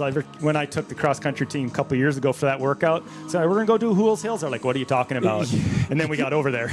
You will know shortly. And then probably the other one that sticks out is when we'd run around the track and we would do 2-minute sprints, and he'd blow the whistle, and we do interval training and just different things like that. I hated speed workouts. I just wanted to go run, put the miles on and run. And when it involved having to do speed, it's like, okay, all right. That was a pretty special team. 2 Hall of Famers on that team, and a third. There's pretty amazing that group was. Yeah, I was blessed to run with those boys. They really cared and got after it and put the time in. So yeah. Well, we should probably get ready here for the second half. But Mr. Ollie, thank you so much for coming over and joining us tonight. My pleasure. Go get them. Yeah, so we'll bring Tom Martin back in. We are very fortunate to have Superintendent Ollie join us and talk through many different things. And once again, that website, rangernationstrongfoundation.org. You can learn so much about the upcoming referendum vote. That is awesome. Yeah, let's get out and get this thing done, right? Correct. So let's finally get it done. Take a lot of stress off a lot of people. Working hard in Ranger Nation here. So, well, Tom, let's recap the first half. Man, what did you see, sir? I'm telling you, I'm very impressed with the Ranger offense, the way they're moving the football, and outside of one big play for the Gobblers, the defense has been solid. So, hey, you know what? Let's just keep this thing rolling. They're going to have to make a stop right away here. Gobblers will have the ball coming out of the break, and you know what? Just keep doing what you're doing. But I love the idea that they're mixing up plays on the offense. We're not just seeing one guy run the ball one way and the other way, and we're getting a lot of guys, talented kids in on making big plays here. So let's just keep this going. But I think give a good job by Keon on game management. He's in the done first a great half. job. Yeah, he has done really well. He's a good passer. He's made really good decisions. I feel he has just really played well here for the first game of the season. He's done a great job. Yeah, and you can tell that leadership was big for him last year to kind of learn how to become that leader on the field as the quarterback, but also just your captain. And he did a good job of, like you said, managing the game. He had the one turnover early, but since then he's really calmed down and done a good job and spread the ball around too, Tom. You know what? That was one of those plays, though. You have a long ways to go. Yeah. And it was almost as good as a punt. Correct. We might have got one more play. It would have been fourth and very, very long. Yep. Hey, he was all over the backfield trying to find somebody open and make something happen. And, that could be considered just as good as punting the ball and getting the 100%. Gobblers back there. So Yeah. I don't feel bad about that. It was one of those deals where you're just trying to make something happen. But I think there was a penalty before that backed us way up. So Kean, he had to do what he had to do there, and I'm not disappointed in that play at all. No, I'm not either. I think the Rangers, other than the big play, they've just played such pretty good football in terms of other than not being able to. They got to cut down on penalties. That's what I'm trying to get at. If they can keep the laundry off the field, I think that could be really a big opportunity for some major success here in the second half, the way they kind of move the ball up and down. But on the defensive side, other than that play, we've seen some pretty good tackling by J.J. Lang, Caleb Billman, and Jeremy Henson really have stood out. And I thought the Gobblers would go more to Parker Fulton, but they haven't used him as much as I thought they would. And when he does get the ball, the Rangers have been pretty efficient getting him to the ground and tackling him. And I don't know if that's what the Gobblers are going to maybe plan to do here in the second half, maybe get him the ball more. But, I would think so. I mean, he's been such a stud since, ninth grade? Yeah, exactly, yep. Yeah, so it'll be interesting. Rangers have to kick off here to start the second half. It looks like we're going to put 3 more minutes of warm-up time on the clock, or are we going to get going right away? Yeah, 3 more minutes here before we get going. Yeah, right. Boy, that was great having Superintendent Rick Ali up here too. Yeah, it was. Talking a little bit, but we're going to get back to Clay and I will get back to talking football. And it's going to be interesting. I think this first series will tell a lot do too, of Tom. which way the rest of this game's going to go here. Yep, I do too, Tom. I think we don't need it on, but yeah, it's going to tell us a lot, I think, of how the game is going to just go. And, the second quarter kind of drug on there a little bit because there was a lot of penalties and a couple big plays, but you want that clock running right now. Got to get at least another one in the end zone, but then you want that clock running. And talking about penalties, I don't know who did it on the Rangers. We don't know anything about it, but a dead ball, unsportsmanlike penalty is just not good football. Somebody lost their temper or whatever, but you know what? Those are things that you can't have happen because that's a big one. 15-yard penalty, and it moved us way back and made us punt the ball, and it's like you just can't have that happen. So I'm sure whoever committed that unsportsmanlike, I'm sure they heard about it. Yeah. If I know that staff, they've definitely talked with them. And I expect to see a cleaner game on that side, Tom. Yep. I just don't think we'll see those sorts of things out of the Rangers here in the second half. They tend to settle down, and they'll get into this game. And, the big thing is just do the fundamentals correctly. Make good tackles, make good reads. Don't try to do too much and just keep Aitkin in front of you. Don't let him get over the top. And then when you have the ball, you want to just keep gaining yards. Positive yards, positive yards, positive yards. Yeah, and I love the way we have mixed it up. And I don't know if I remember a game where we've passed the ball. Not this much, yeah. We did a lot, I felt like, at Moose Lake last year, that game we were at, Tom.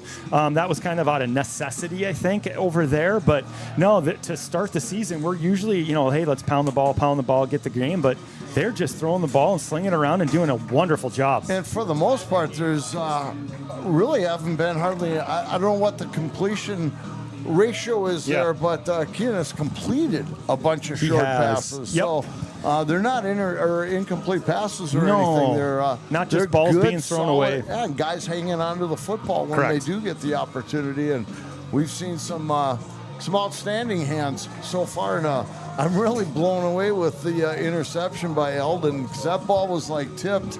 Like you said, he was heading for the tackle. He was going and there. Ball kind of came right to him and made a great adjustment to take the ball back the other way. And that was a big turning point for the Rangers as they went down and I think scored their first touchdown just not too long after that. Yeah, so here we go. Clock is back down to zeros. Now up the 12 is up. Rangers will be kicking off. Looks like Gobblers will be on our left. Rangers on our right. 12-7 Rangers. And Rangers will be kicking off here. And kickoff so far, we've seen some pretty good deep kickoffs on both sides of the ball.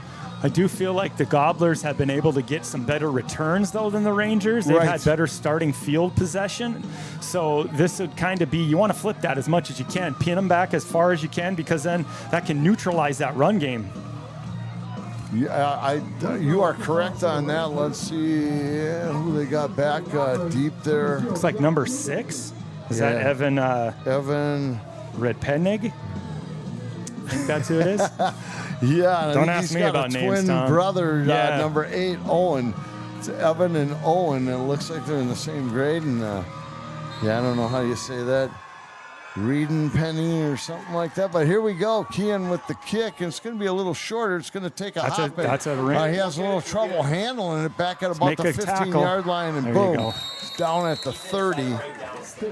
But a good job by the deep back bringing that out. Yep. And after the ball got kind of by him a little bit, he turned around, picked it up, still got about 15 yards on the return. Yeah, he didn't panic and did a really nice job of staying under control. And Gobblers start again, and pretty good field possession on the 30-yard line. Yeah, 30-yard line. Been nice to pin him back about the 20 there, but all right. Looks like Jeremy Henson is back, ready to go. Good to see Jeremy on the field.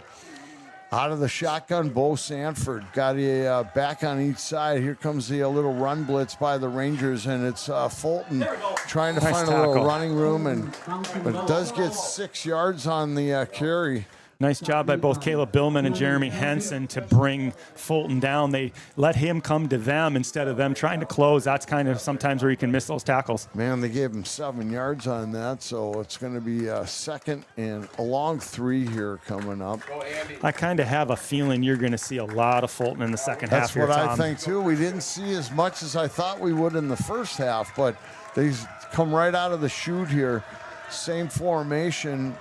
Back on each side of Sanford, and here's Fulton again. He's trying to break it out to the outside, and he has got the first down and across the 40.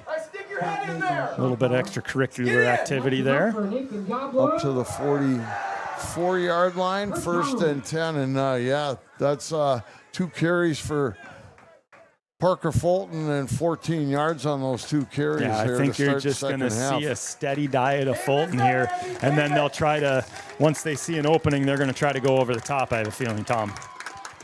We're going to see the same formation again. They're on the near side of the field to us. Gobblers moving left to right as we're watching them. Sanford is going to take it himself out to the outside. Oh, Billman had him, but a nice job out there. Closed by Jacob English to make. Billman slowed him up, and Jacob English made a nice close just to bring him down quickly otherwise that could have been a big carry. 2-yard gain on the play. It's going to be 2nd and 8 coming up here for the Gobblers. Looks like Tegan Voltland will bring in the play. 12-7 Rangers here as we're just getting going here in the second half. Gobblers moving left to right. Yeah, it kind of seems like the Gobblers have really gone to the quarterback, keeper, or Fulton the last 2 drives, Tom. Right. Sanford out of the shotgun. Here comes the run blitz. They give it out to the left side. It was Nolan Dotzler with the carry on the little boot. Looks like don't know if he got the first down or just going to be just short of it. Yeah, maybe. I think he's short. It's going to be 3rd down, and looks like he's probably a 2, little maybe. Short. Yeah, 2 or 3. And they're just into Ranger territory at the Ranger 49-yard line. It's they a pretty got to get big to the 46. 3rd down here, Tom. Yeah. Yes. If they get up close, I'm sure we'll go for it. Yeah, if it's within a yard, they will. But if the Rangers could get a negative play here, that'd be huge. Out of the shotgun, handoff, Fulton again. Nice cutback. Yeah, good job by Parker getting down to the Ranger 40-yard line again. Another 9-yard gain for Parker Fulton, just picking his way through the defense. He made a nice cutback. If he would have kept going to the outside, Rangers would have had that stopped right at this line of scrimmage. He made a nice cutback, and there was a pretty good-sized hole right up the middle there for Fulton just to get another about 8 yards on that carry. Mark it at the Ranger 41-yard line, 1st and 10. Gobblers moving left to right. Clock ticking at 9:20 to go here in the third quarter. They've been running kind of the same formation. Here's a little pitch coming from the man in motion going left to right, and about 5 yards there, maybe. Pretty good job just going right at Millsop. Uh-oh, Ethan's down. Okay. I believe that was number 3 again, Nolan Yeah, it was. Dotzler. Millsop is down on the, don't know if it's an ankle or a knee here. Yeah, he kind of took him on head on, and Yeah. Dotzler with he's a in big some head of pain, Ethan steam is right just now. Maybe we should list some sponsors here, Tom, as they tend to. Ethan Millsop. Let's do that. We'll be right back. Lone Ranger football right after this. Thank you to the following sponsors of Rangers Live: All Ways Painting, CI Transportation, Canna Wine Bar, Crosby Arrington Courier, Cuyuna Country Auto Center, Cuyuna Lakes Part City, Cuyuna Regional Medical Center, Deerwood Bank, Deerwood Technologies, Seth Jackson of Edward Jones Crosby, Hogue Tech Unlimited, Hydraulic Carpet, KK Advertising, Coop Funeral Home, Mike Melanich of Coldwell Banker, Minnesota Teas, Mission Beach Resort, Range Disposal Services, The Spalding House, T&J Services, Tremolo Communications, and Unity Bank of Crosby. And one more, the Baird family. There we go, Tom, and I'm glad you remember. Ethan Millsop is up and walked off the field under his own power. He's a little ginger, but good to see Ethan up and moving after. Absolutely. He looked like he was in some discomfort there when he went down initially. Got to go out for a play. It's going to be 2nd and 4 coming up here for the Gobblers at the Ranger 35-yard line. Sanford man in motion going right to left. It's going to be a handoff going off the left side. Ball got a little running room going to the outside. Nice tackle there by Braylon. Braylon kind of might have saved a touchdown on that one. Looks like he's tramping up a little bit. Yeah, Cannell's cramping up there, his calf. First down. He's going to try to walk it off. You don't want to come out of the game. Nope, probably should come off at least real quick here as he's cramping pretty good. Looks like it's loosening up there a little bit. Yeah. Good tackle, though, but yeah, that was a touchdown-saving tackle. Ball at the 28-yard line of the Rangers. Gobblers moving. And no, are they going to call offsides on that? I think so. Yep. Yeah, they got Rangers to jump there on a long snap count by Sanford. Should be a 1st and 5 then after this. Correct. Down should be at the 23-yard line, 1st and 5.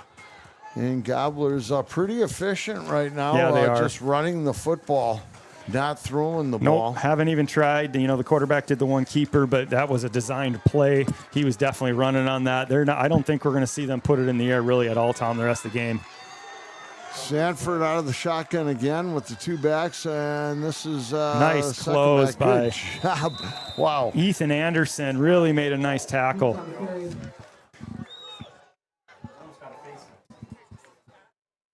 Yeah, he grabbed him by the shoulder pads and threw him down, and actually lost yardage on the playback. About a 2nd and 6 here. 25. Yeah, they were at the 23, so lost 2 yards on that play. Probably more like 2nd and 7, but right in there, 6-7 yards to go here. Probably go back to Fulton here. Sanford, again, Rangers. Yeah, that's no, there's no way. The guy on the left-hand side, the left tackle definitely moved, Tom. They're not going to call it, but I saw it. Man. Come on, get it right. Yeah, that was definitely left tackle moved on that one, Tom. Oh, man. Yeah, I didn't see that, but. So we're going to have a 2nd and maybe 3 here? Yes. 2 or 3? We'll see what happens here. Looks like 2nd and 2. Ball sitting right at the 19-20 yard line, right in wishbone there. here. Oh, yeah, the old wishbone. Wow, that back move first, too. That was... Yeah, there was another one right there, yeah. Man, that fullback, the front back, was up out of his stance before that ball was snapped. No yeah, there's 2 false starts that probably should have gone the other way. Wow. First and 10, Gobblers now down to the 14-yard line, 13-yard line. First and 10. New set of downs here. Let's make a stop, boys. Well, they've had the ball the entire third quarter here with 6:30 to go. Yeah, they're just kind of just moving the ball every, 6 to 7 yards almost every time, Tom. Yeah. And they're getting some penalties to help them. Here's, this is Jacobson. Jacobson spins and turns. I don't know if Fulton was in there. Yeah, I didn't see him. He might have been usually out. Where he lines up was Max Schaefbauer with the tackle for the Rangers, kind of tied him up. And then Jacobson maybe got, 2 yards as he drug him a little bit. Right. Ball sitting at the 10-yard line. Yeah, needs something to happen here for the Rangers. Yeah, I don't see Fulton in the game again, Tom. Right. Yeah, he's not a wideout or anything here, and this is like where he would thrive, I would think.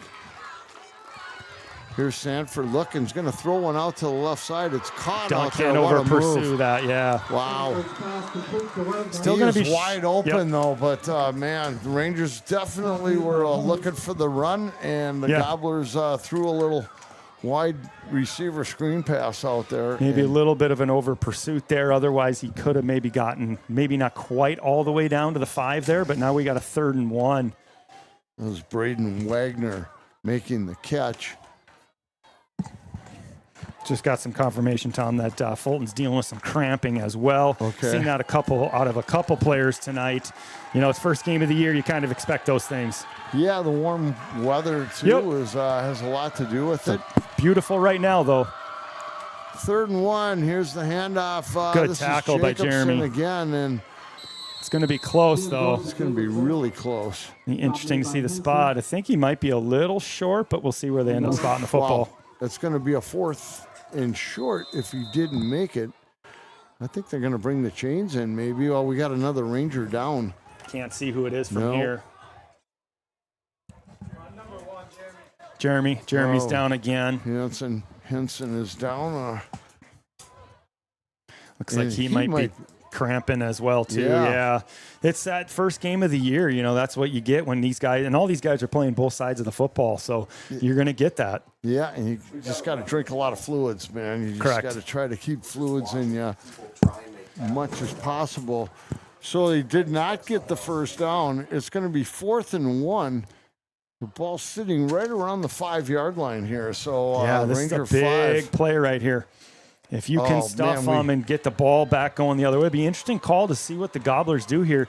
They've had a lot of success kind of running off of the tackles, but you wonder if they're going to go right up the middle here, Tom. Boy, Jeremy's one of our best tacklers, too. He's going to come out for at least a play here. Wonder if you see the Gobblers maybe try to go to the air or not. I can't imagine it, but they did. Fulton is back in there. He'll line up. They got the wishbone once again. Sanford up under center. And it's going to be Fulton coming to the nice right cut side. back. Yeah, he has got the first down. Calling it a touchdown, so the Gobblers are going to take the lead. 13-12, 4:20 to go as they he's burned just up a good 7 almost 8 minutes. Yeah.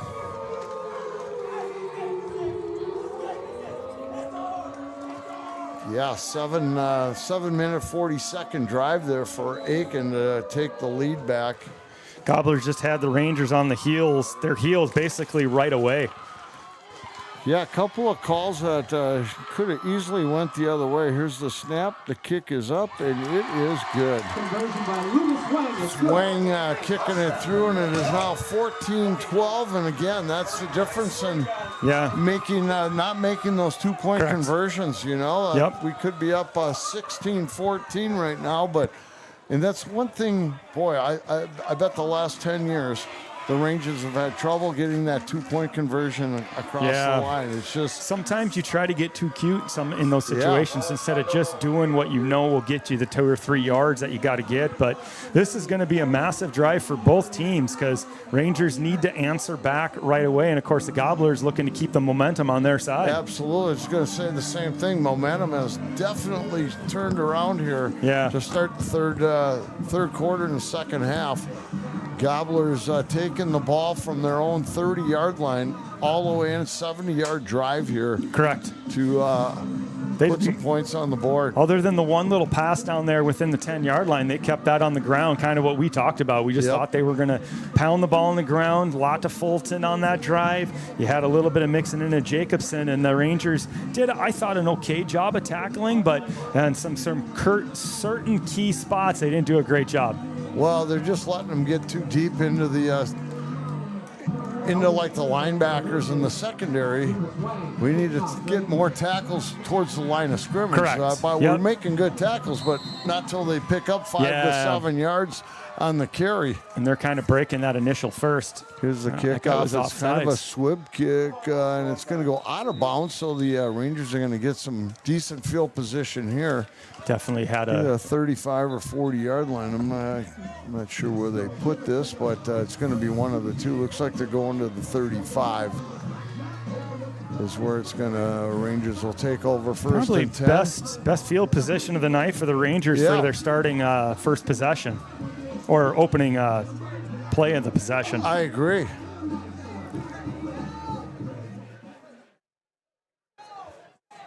First and 10 on the 35-yard line, and the Rangers elect to have it on the far hash mark.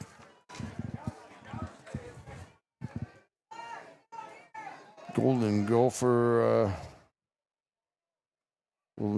score here. Looks like the Gopher scored. We'll get an update for you here as soon as Rangers get ready to go.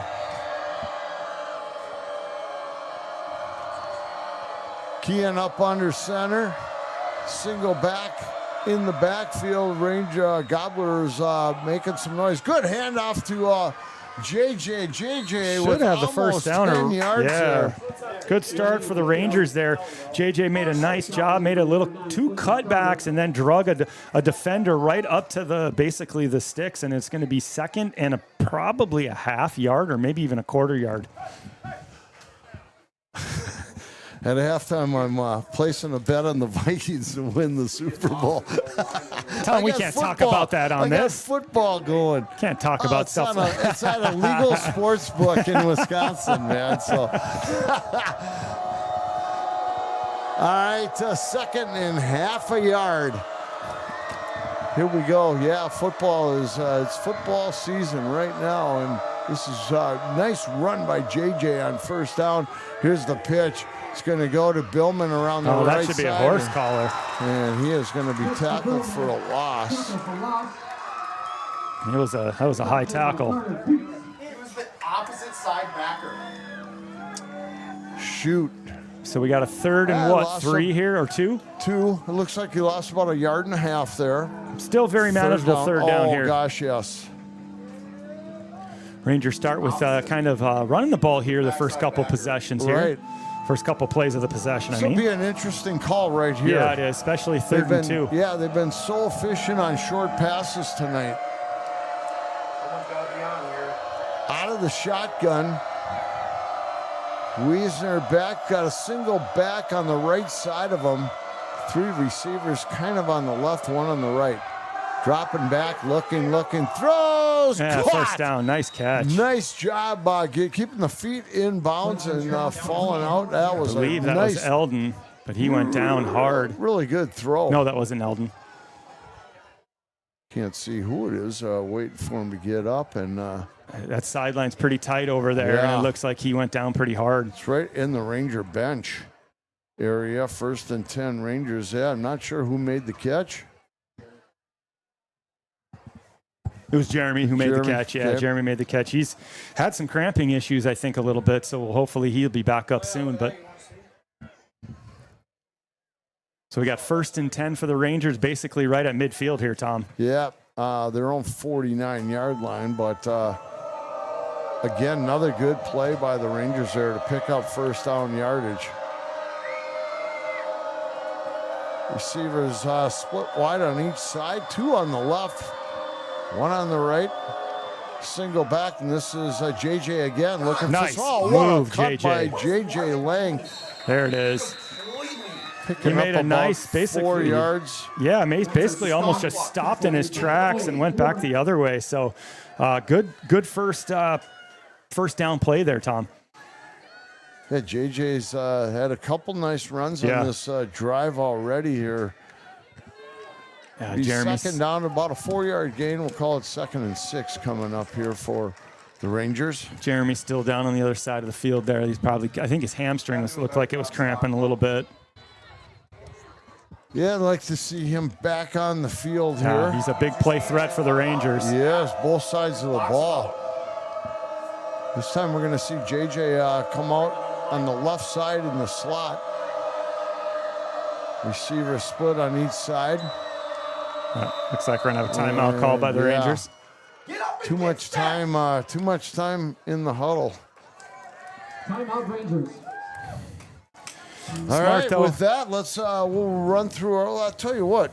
I want people to know how to get a hold of us and you, Clay, if they want to support rangerslive.net. So we're going to play that one right now. If you are interested in advertising with Rangers Live, please contact Clay Twigg, the Activities Director in the Activities Department at Crosby Ironton High School. We are offering many different opportunities for you to advertise with Rangers Live, and all the proceeds go back to the student athletes of Crosby Ironton High School. Thank you so much for your support, and go CI Go. Once again, if you are interested in advertising with Rangers Live, you can contact myself or Tom Martin, and we'll get you all set up with a package that'll work for your business. And lots of fun things hopefully planned here soon, but we're going to get back to action here, Tom. Yeah. Gophers up 10-3 at halftime. They are a 17-point favorite tonight. So that's not a wonderful start. Yeah. They are up. Here we go, 2nd and 6 for the Rangers, moving left to right as we're watching them on the Gobbler side of the field. And here's the pitch coming back to Billman. He's got a little running room. Nice job. Oh, wow, what a tackle. Nice tackle by Jack Jacobson, yeah. Boy, Billman had a lot of running room, tried to cut it back. He went left, tried to cut it back right, and Jacobson just a really nice tackle. Keep him from breaking that one open. Yeah, he made the nice cutback, but that Jacobson just closed really quick and made a nice tackle to close that right away. Got a couple of yards there. It'll be a 3rd and 4. And again, now the Rangers might be getting a little predictable that they're going to have to throw the ball here a little bit. They had some luck. Really good. They had some good luck early in the first half with kind of some swings and stuff. So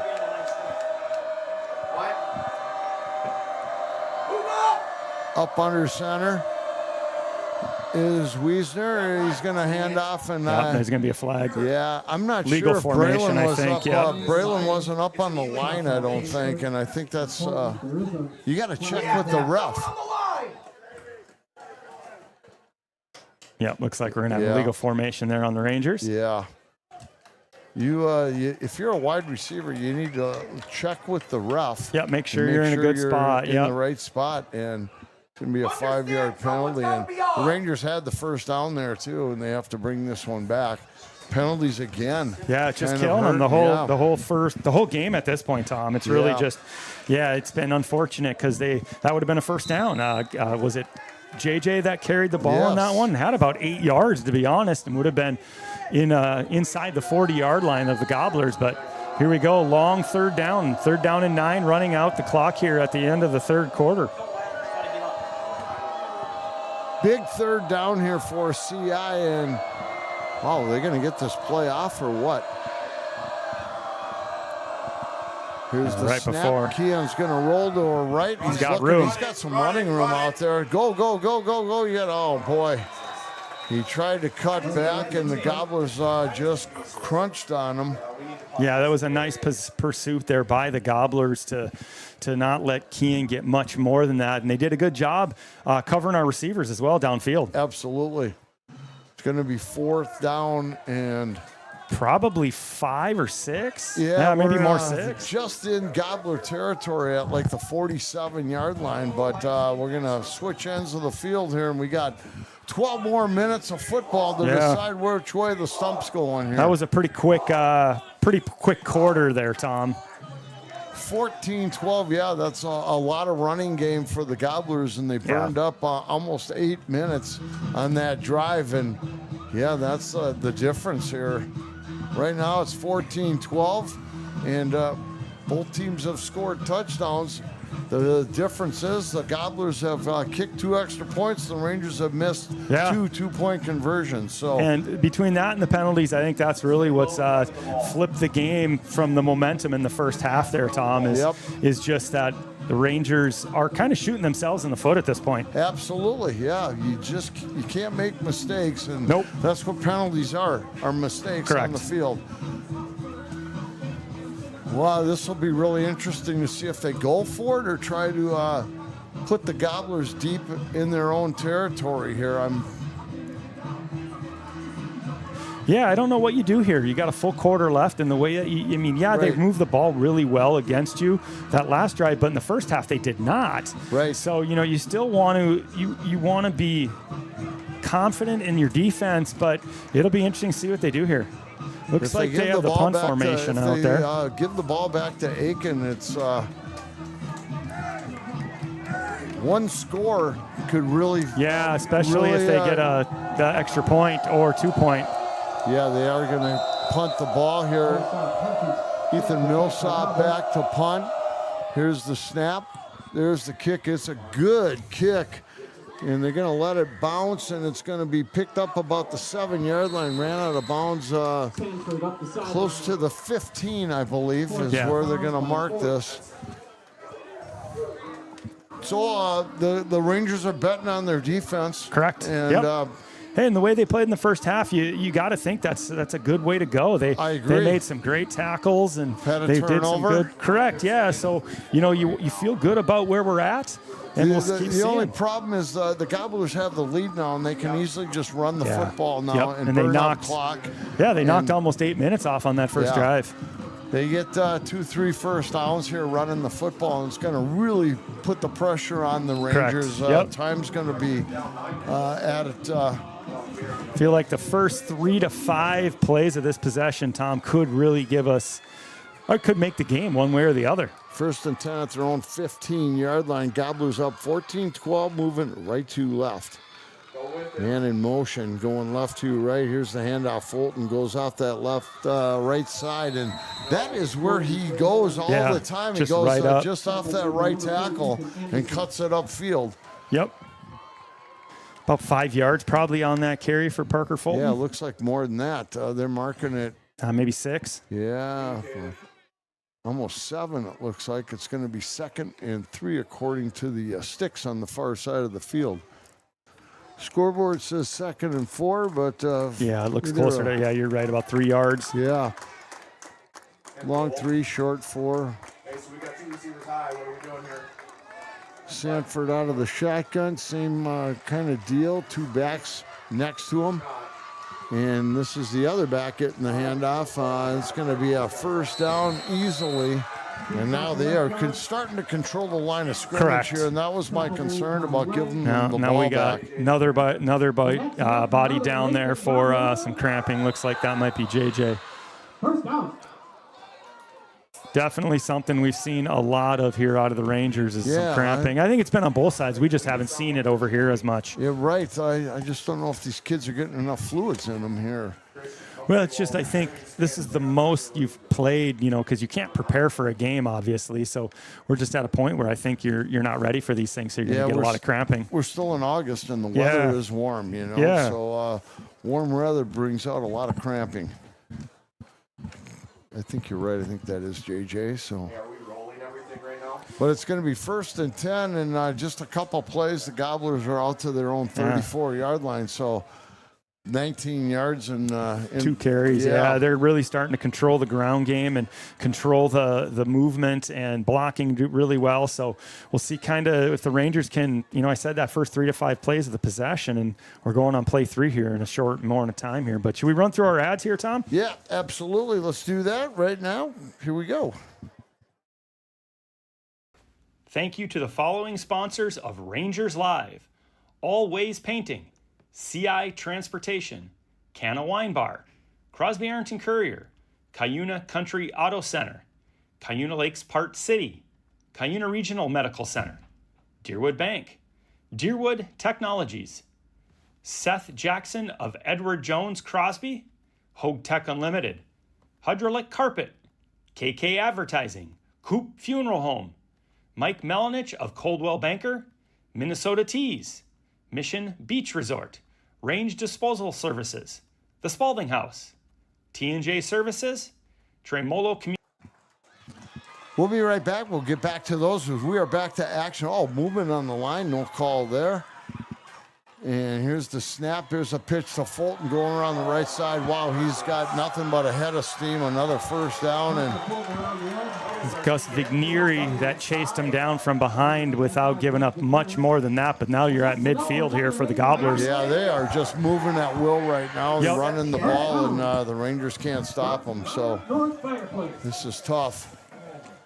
Gonna call it Ranger 48, or excuse me, Gobbler 48-yard line.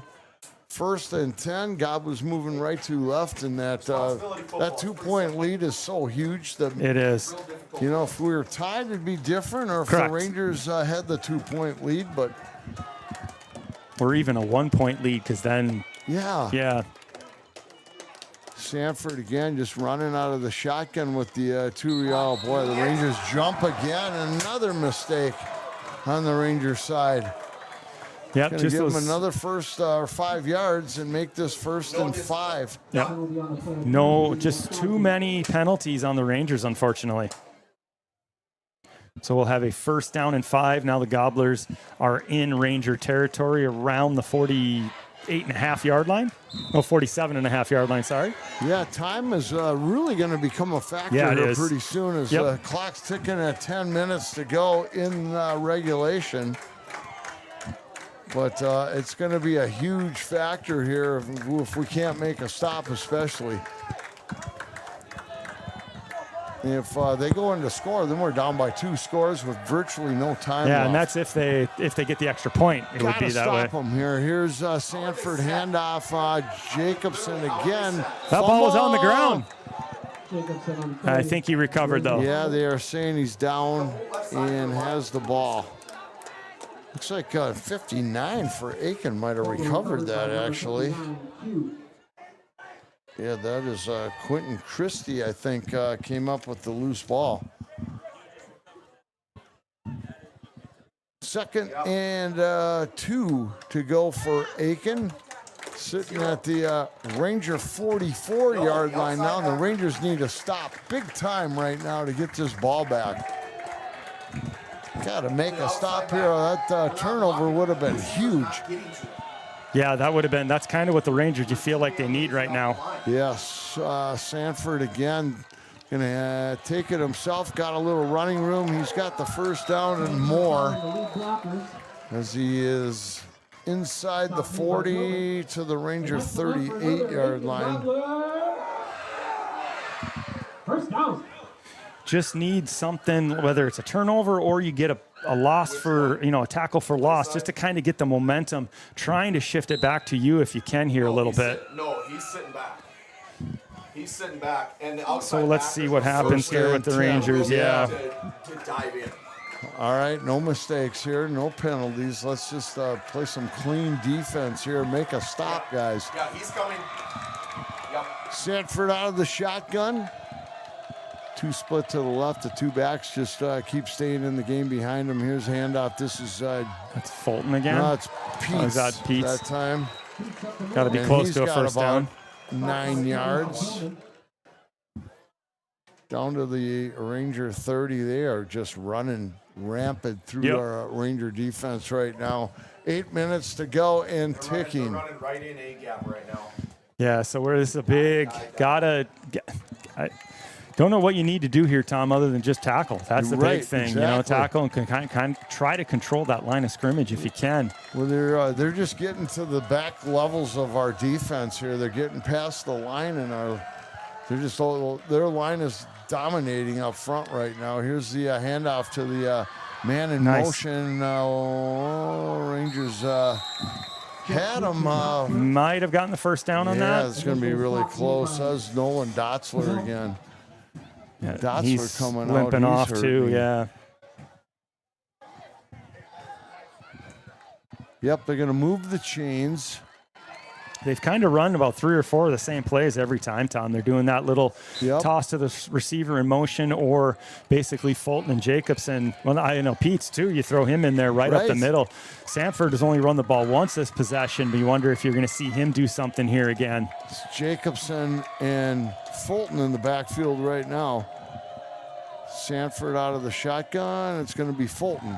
Big hole on the right side, and boy, he just dove through it, and that's his bread and butter right there. He just keeps running through the same hole, and then he decides to either cut right or left once he gets to the next level of defenders.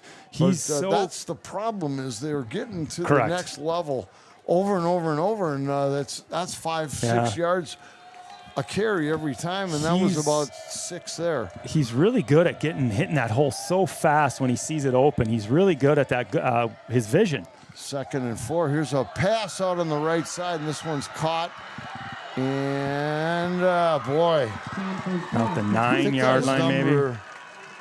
It's actually a good call by the Gobblers. Rangers definitely looking just at the run, so you get that, you leak that slot receiver out, and he's going to be wide open, and he was for about a 10-yard, 15-yard play probably there. That was Jacobson again getting the ball, and we have a timeout. Yeah.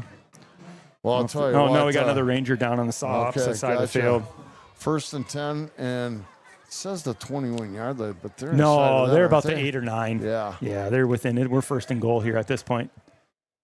Yeah, I'll tell you what. A touchdown here is going to make things really tough. We're going to be 2 scores down. Well, unless you stop the extra point or 2-point, then it'd be an 8-point game. Yeah, that's true. But you got to stop. Don't let them just get in here. You want to force them, give them some hard times. You never know if a ball falls on the ground or something. So just keep playing tough defense right now and tackle. Don't let anybody break a tackle. Yeah, we had an opportunity. We did get one ball loose there, but the Gobblers fell right on it. That would have been huge going the other way.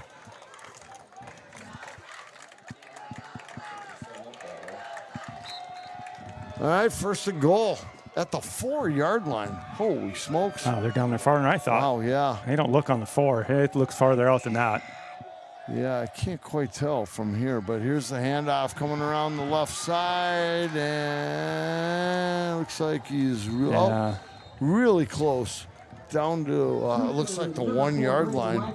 That was number 4, wasn't it? Braden Wagner. Yeah, they kind of brought that receiver across in motion and just tossed it to him real quick. They have several weapons here, and these guys are running the ball really efficiently for Aitkin right now. We're on about the 3 or 4 there, Tom, maybe? Yeah. Going to be 3rd and goal. Yeah, no, second. Excuse me, second. Yeah, the scoreboard just isn't right keeping up on the yard marker very well, but still says the 4-yard line, but they're inside the 5. I'd say the 3. 2nd and goal. Sanford out of the shotgun. Who's going to get it? Fulton? Nope. Sanford's going to take it himself. Nice job wrapping it up. Right away. I think that was Max Schaefbauer. Just wrapped him up and brought Sanford down, maybe for a loss of 1, maybe, or line of scrimmage at the worst. Yeah. Billman was in there too. 44 was also in there. So a couple of guys doing a little gang tackling here. 3rd down. Well, they're saying now the scoreboard says the 2-yard line, and maybe that does look right. They might have got a yard on it. Oh, that looks back farther to like the 5 or 6, Tom. Oh, you are right. Yeah, that's like on the 5 or 6. The pylon down there. Yeah. You're right. Yeah. Yeah, it's not 3rd and 2. It's, that's they not changed the goal it. line there. Yeah, they changed it. Well, this is such a huge couple of snaps right here. Sanford again out of the shotgun. Oh, wow. The Rangers almost jumped. There's Fulton with the handoff. Maybe two. He is down. Fourth down. Oh, this is going to be big. Yeah, it's interesting. You wonder if the Gobblers will take a timeout here to kind of make sure they get the right play. But you got fourth and goal at the 4 maybe, or 5. Yeah, right at the 5-yard line. Rangers have done a great job on the last 2 plays to stuff the Gobblers right down here in the end, in the red zone. Yes. Safety. This is big. We're under 5 minutes to play right now. 14-12, Gobblers with the lead. It looks like they're going to go for I would be leery of what's going to happen here, Tom. Yeah. There's the snap. It's down. The kick is... That doesn't look good. Yeah, that's no good. Yep. Wow. That definitely went wide. Wow. Interesting call. I'm surprised that they went for the kick there, Tom, especially as far back on the field as we were. And I don't get it because that only gives you a 5-point lead. Yeah. A touchdown still beats you. Yeah, so that's interesting. I mean, that was basically a meaningless points even if you make that. Yeah, because the Rangers, you're losing. If you go down 5, you're 4 down territory. If you score a touchdown, you're going to go for it every time. Right. So the Rangers got a little opening here with 4:27 left on the clock. And they bring the ball out to the 20. That's because he missed it. That's yeah. right. Yeah, in high school football, that's where it comes from. So that whole thing doesn't make any sense.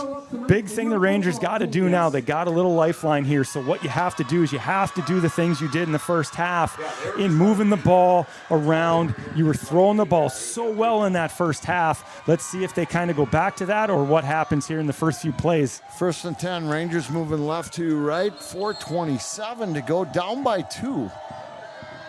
And now Coach Hills is out talking to the umpire here.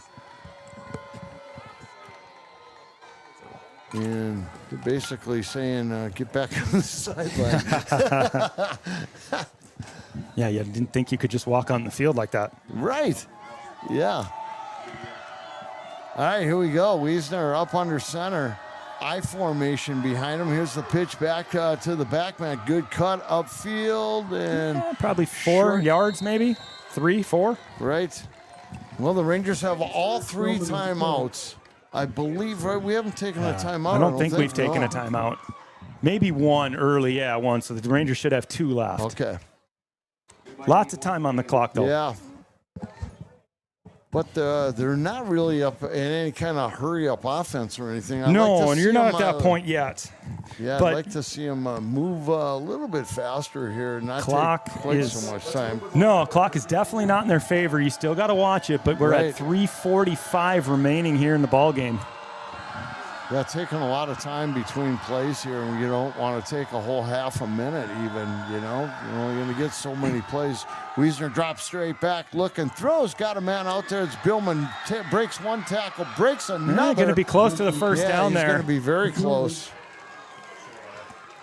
Lucky got it. Had to get to the 30, and he's maybe at the 29 and a half. I didn't see who got the block out there, but he made a nice job of making sure he got just in front of the Aitkin defender, because that could have been close to a block in the back out there on the side, Tom. They are marking it at the 29 about a half yard. 3rd down for CI, but boy, it's almost all 4 down territory. I mean, with 3 minutes left here in the ball game, you're going for it no matter what. So, but get the first down and then go from there. With the way the Gobblers are running the ball, I'm still scratching my head about, we got a penalty we got now. A flag, and that's going to end up being on the Rangers. That is not too much time, though, is it? I mean, it can't be. Illegal substitution on the Rangers. Yeah, just killing themselves with these little penalties, Tom. Just killing themselves. 3rd and less than a yard, and now we got to back up 5 more here, and that is not what you want to do. Wow. At 2:51 remaining at this point, you can't take I don't a lot understand. of. I didn't see who came in, but there was an illegal substitution there somehow or another. Now get the first down right here. Another mistake. Get the first down right here, and then you got to get up to the line moving quick because the clock's running. Empty backfield now with just Keon back there by himself.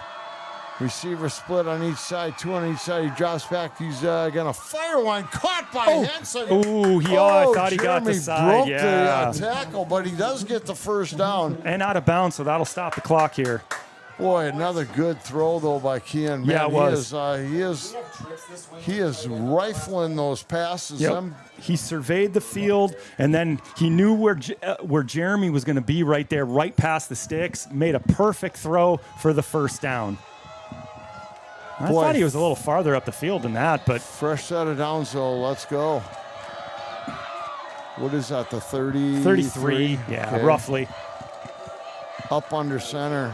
Wiesner is going to hand off. Off the left side. That's going to be a first down for Anderson. There we go, up to about the 45, yeah.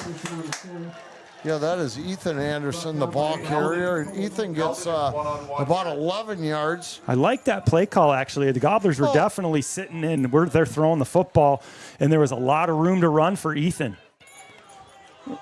All right, the ball now is up to the, I can't see the 44 probably. Okay, that sounds right. Just 44. Short of the 45 with 2:13 and remaining, and the clock is running.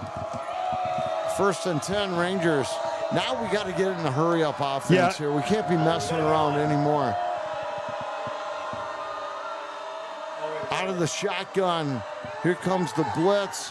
Kean's going to step up. He's going to throw. And incomplete. That'll stop the clock, though. It was close, though. He had the right idea. He maybe could have got a yard or two, but this stops the clock. Boy, and now you can step back went up. Over the line of scrimmage. It was when close, he threw that, but I actually think the Rangers are a little fortunate there, because then if he runs 1 or 2 yards, the clock's running. Now it's stopped, and you can kind of get a good play call. Right. It'll be 2nd and 10 for CI. 1:52 on the clock with a couple timeouts. Down by 2, 14-12.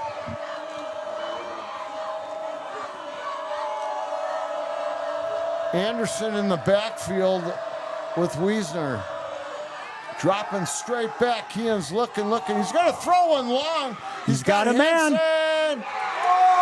Intercepted, I think, by the Gobblers. No, incomplete. Wow. Gobblers were acting like they intercepted that one, but... it was a nice throw, though, because he hit Jeremy in stride, but the safety made a nice... kept on that side of the field and really made a nice play to knock that down, and Jeremy might even knock that out of the defender's hand. I totally agree. The safety came over for help on top and got there just in time. I like that play call, though. I do, too. I love it. I love going for it. I mean, you're in 4-down territory. Maybe you get a penalty on that. Especially the way the Rangers have been passing the ball. They've been very efficient throwing the ball tonight. Officials asking to put... That's the first time they've taken a long shot here, but here we go. 3rd down, 3rd and 10. Gobbler fans making a lot of noise now. You can probably hear that. Wiesner's going to drop back again, looking. Now rolls to his left. Now back to his right. Throws it away. Now we're down to 4th down, and I think the game is on the line right now.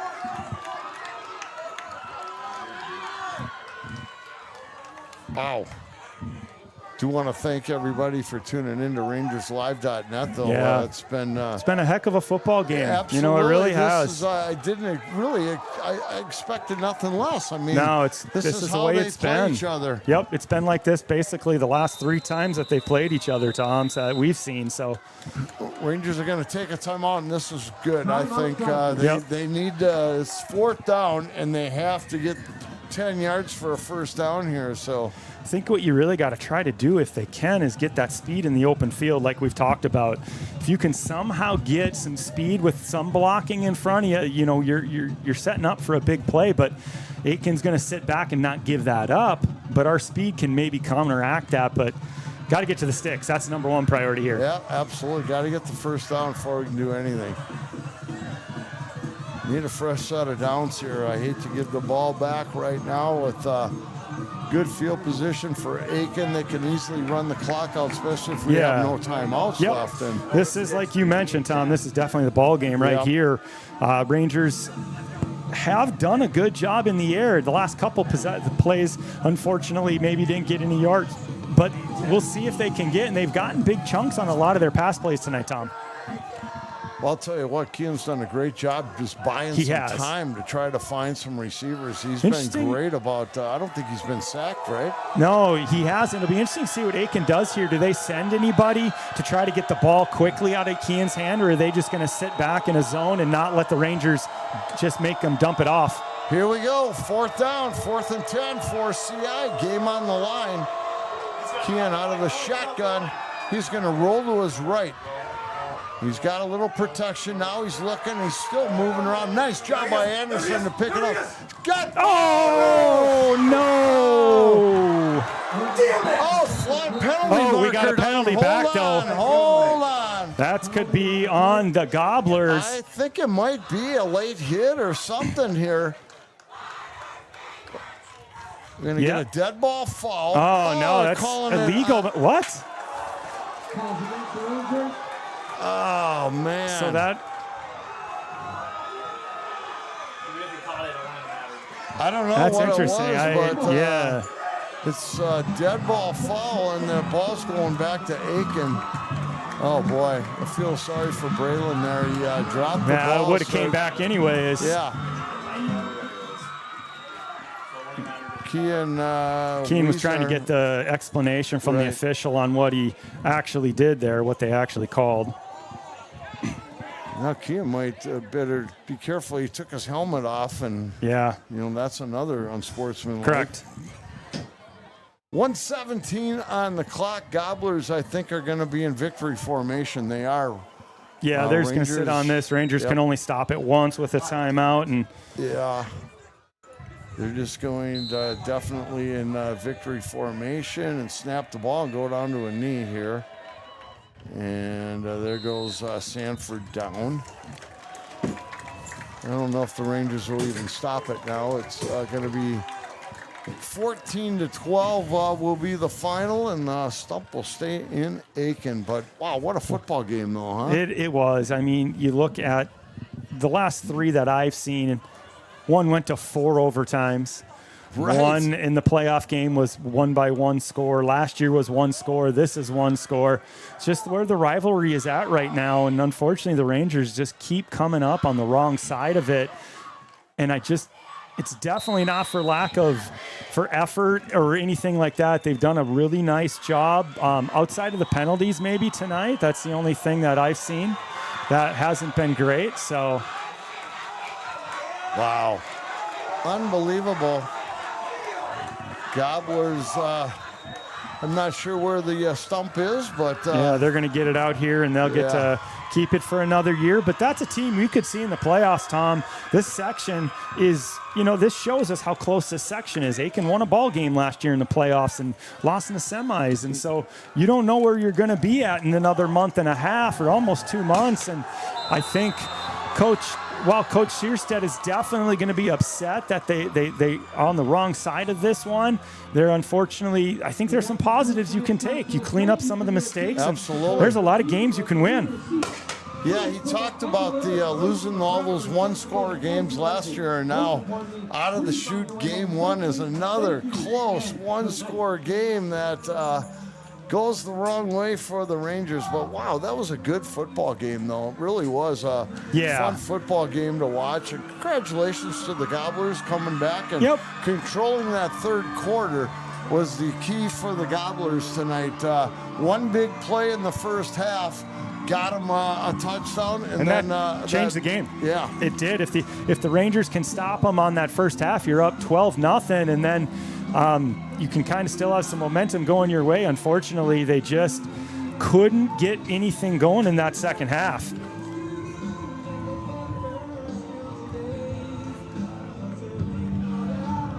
So, I don't know if we'll get anybody up here. I'm not sure they will tonight. We might, but I don't know if Coach Searstead, I can always catch him before next week in East Central, which we haven't even talked about that. Are we going to make the trip down there? Absolutely. Yeah. Yeah, I've cleared my calendar for Friday nights, man. And Friday nights is football night, and we will definitely be down there next week, and next week we have some big volleyball games going on. Pillager in Pillager on Tuesday, and then the chance for the Rangers the girls volleyball team maybe to get one back here for tonight and keep the gloves in Crosby next Thursday at home. Yeah, we want to see a lot of fans out for sure for that home game on Thursday night against Aitkin. But folks, high school sports is full swing. It's going big right now. So start thinking about that. I know a lot of people don't even realize tennis, cross country, volleyball's all started up. I think a lot of people knew about football tonight, but everything else is going, and the Rangers hopefully will rebound next week at East Central, and we will definitely be there. That was really fun bringing the game tonight. I like a lot of things I saw from the Rangers, Tom. They can build on a lot of this, and if you clean up just some very simple things, this could be a fun year. Absolutely, yeah. I think the offense is going to be dynamic. Correct. I just got a really good feeling about how this thing's going to go. But think of how defense actually played they really played great. well tonight. Yeah, I thought they did as well. Giving up 14 points again. One was just one big play, and the other was a good drive to open up the third quarter by the Gobblers. Yep, they did a great job. Outside of that, they made some big stops, and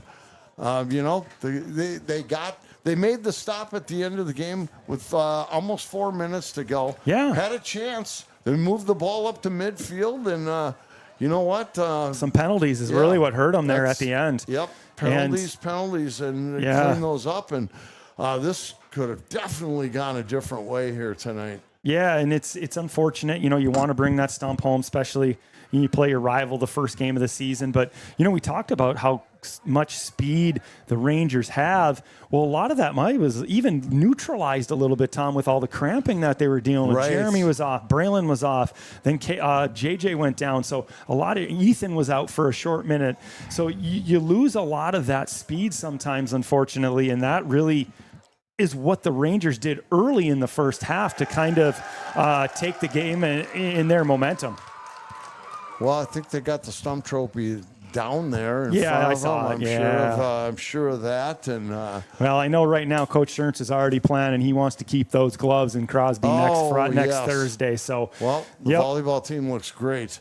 Volleyball team looks good, and then the tennis team plays Aitkin here in a month or so. We'll see if they can win that one, and then still up on him for the fall, right? Right, exactly. Not that we're keeping score.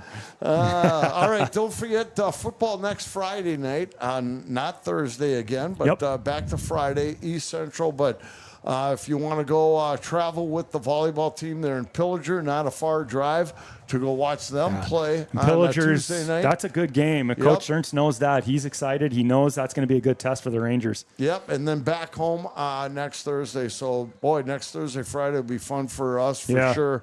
Try to make this volleyball happen on Tuesday night. But we want to bring you as much as we can on RangersLive.net. And, I think before we go, let's play the ads. Yeah, let's run through our sponsors, because they're the reason we're doing this. Absolutely. It's something that, we talked about with Mr. Ollie at halftime, how important every little thing we can do. And we really appreciate all the sponsors. And if you're interested, please let us know. Yeah, here we go. Communications and Unity Bank of Crosby. Thank you to the following sponsors of Rangers Live: All Ways Painting, CI Transportation, Canna Wine Bar, Crosby Ironton Courier, Cuyuna Country Auto Center, Cuyuna Lakes Part City, Cuyuna Regional Medical Center, Deerwood Bank, Deerwood Technologies, Seth Jackson of Edward Jones Crosby, Hogue Tech Unlimited, Hydraulic Carpet, KK Advertising, Coop Funeral Home, Mike Melanich of Coldwell Banker, Minnesota Teas, Mission Beach Resort, Range Disposal Services, The Spalding House, T&J Services, Tremolo Communications, and Unity Bank of Crosby.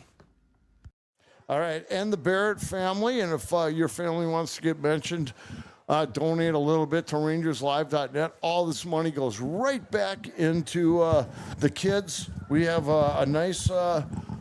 make a nice little account just for the kids. So we need to buy extra stuff, anything that we can do to help these kids succeed. That's the beauty of rangerslive.net. Yeah, it is. Everything is donated right back to the kids. All right, with that, Clay, I guess we will sign off tonight. Gobbler fans get the win. If we don't see them in the playoffs, we'll get them at home next year, right? There we go, because it'll be first game of the year at home at John Davies Field. All right, boy, it was a fun one tonight. Yeah, though. it was. Let's just say it was great on both sides of the ball. The Rangers and the Gobblers both played their hearts out tonight, and unfortunately, somebody's got to win. Yeah, right? and it was just an entertaining game, and that's all you really want. You want something that's fun and entertaining, and they did a great job, both sides. So it was a good football game tonight. All right, with that, we're going to say goodnight. And again, if you want to help donate to rangerslive.net, get a hold of myself, Tom Martin, or Clay Twig, and we will get you signed up. More sports next week. Until then, have a great weekend, everybody, and good night.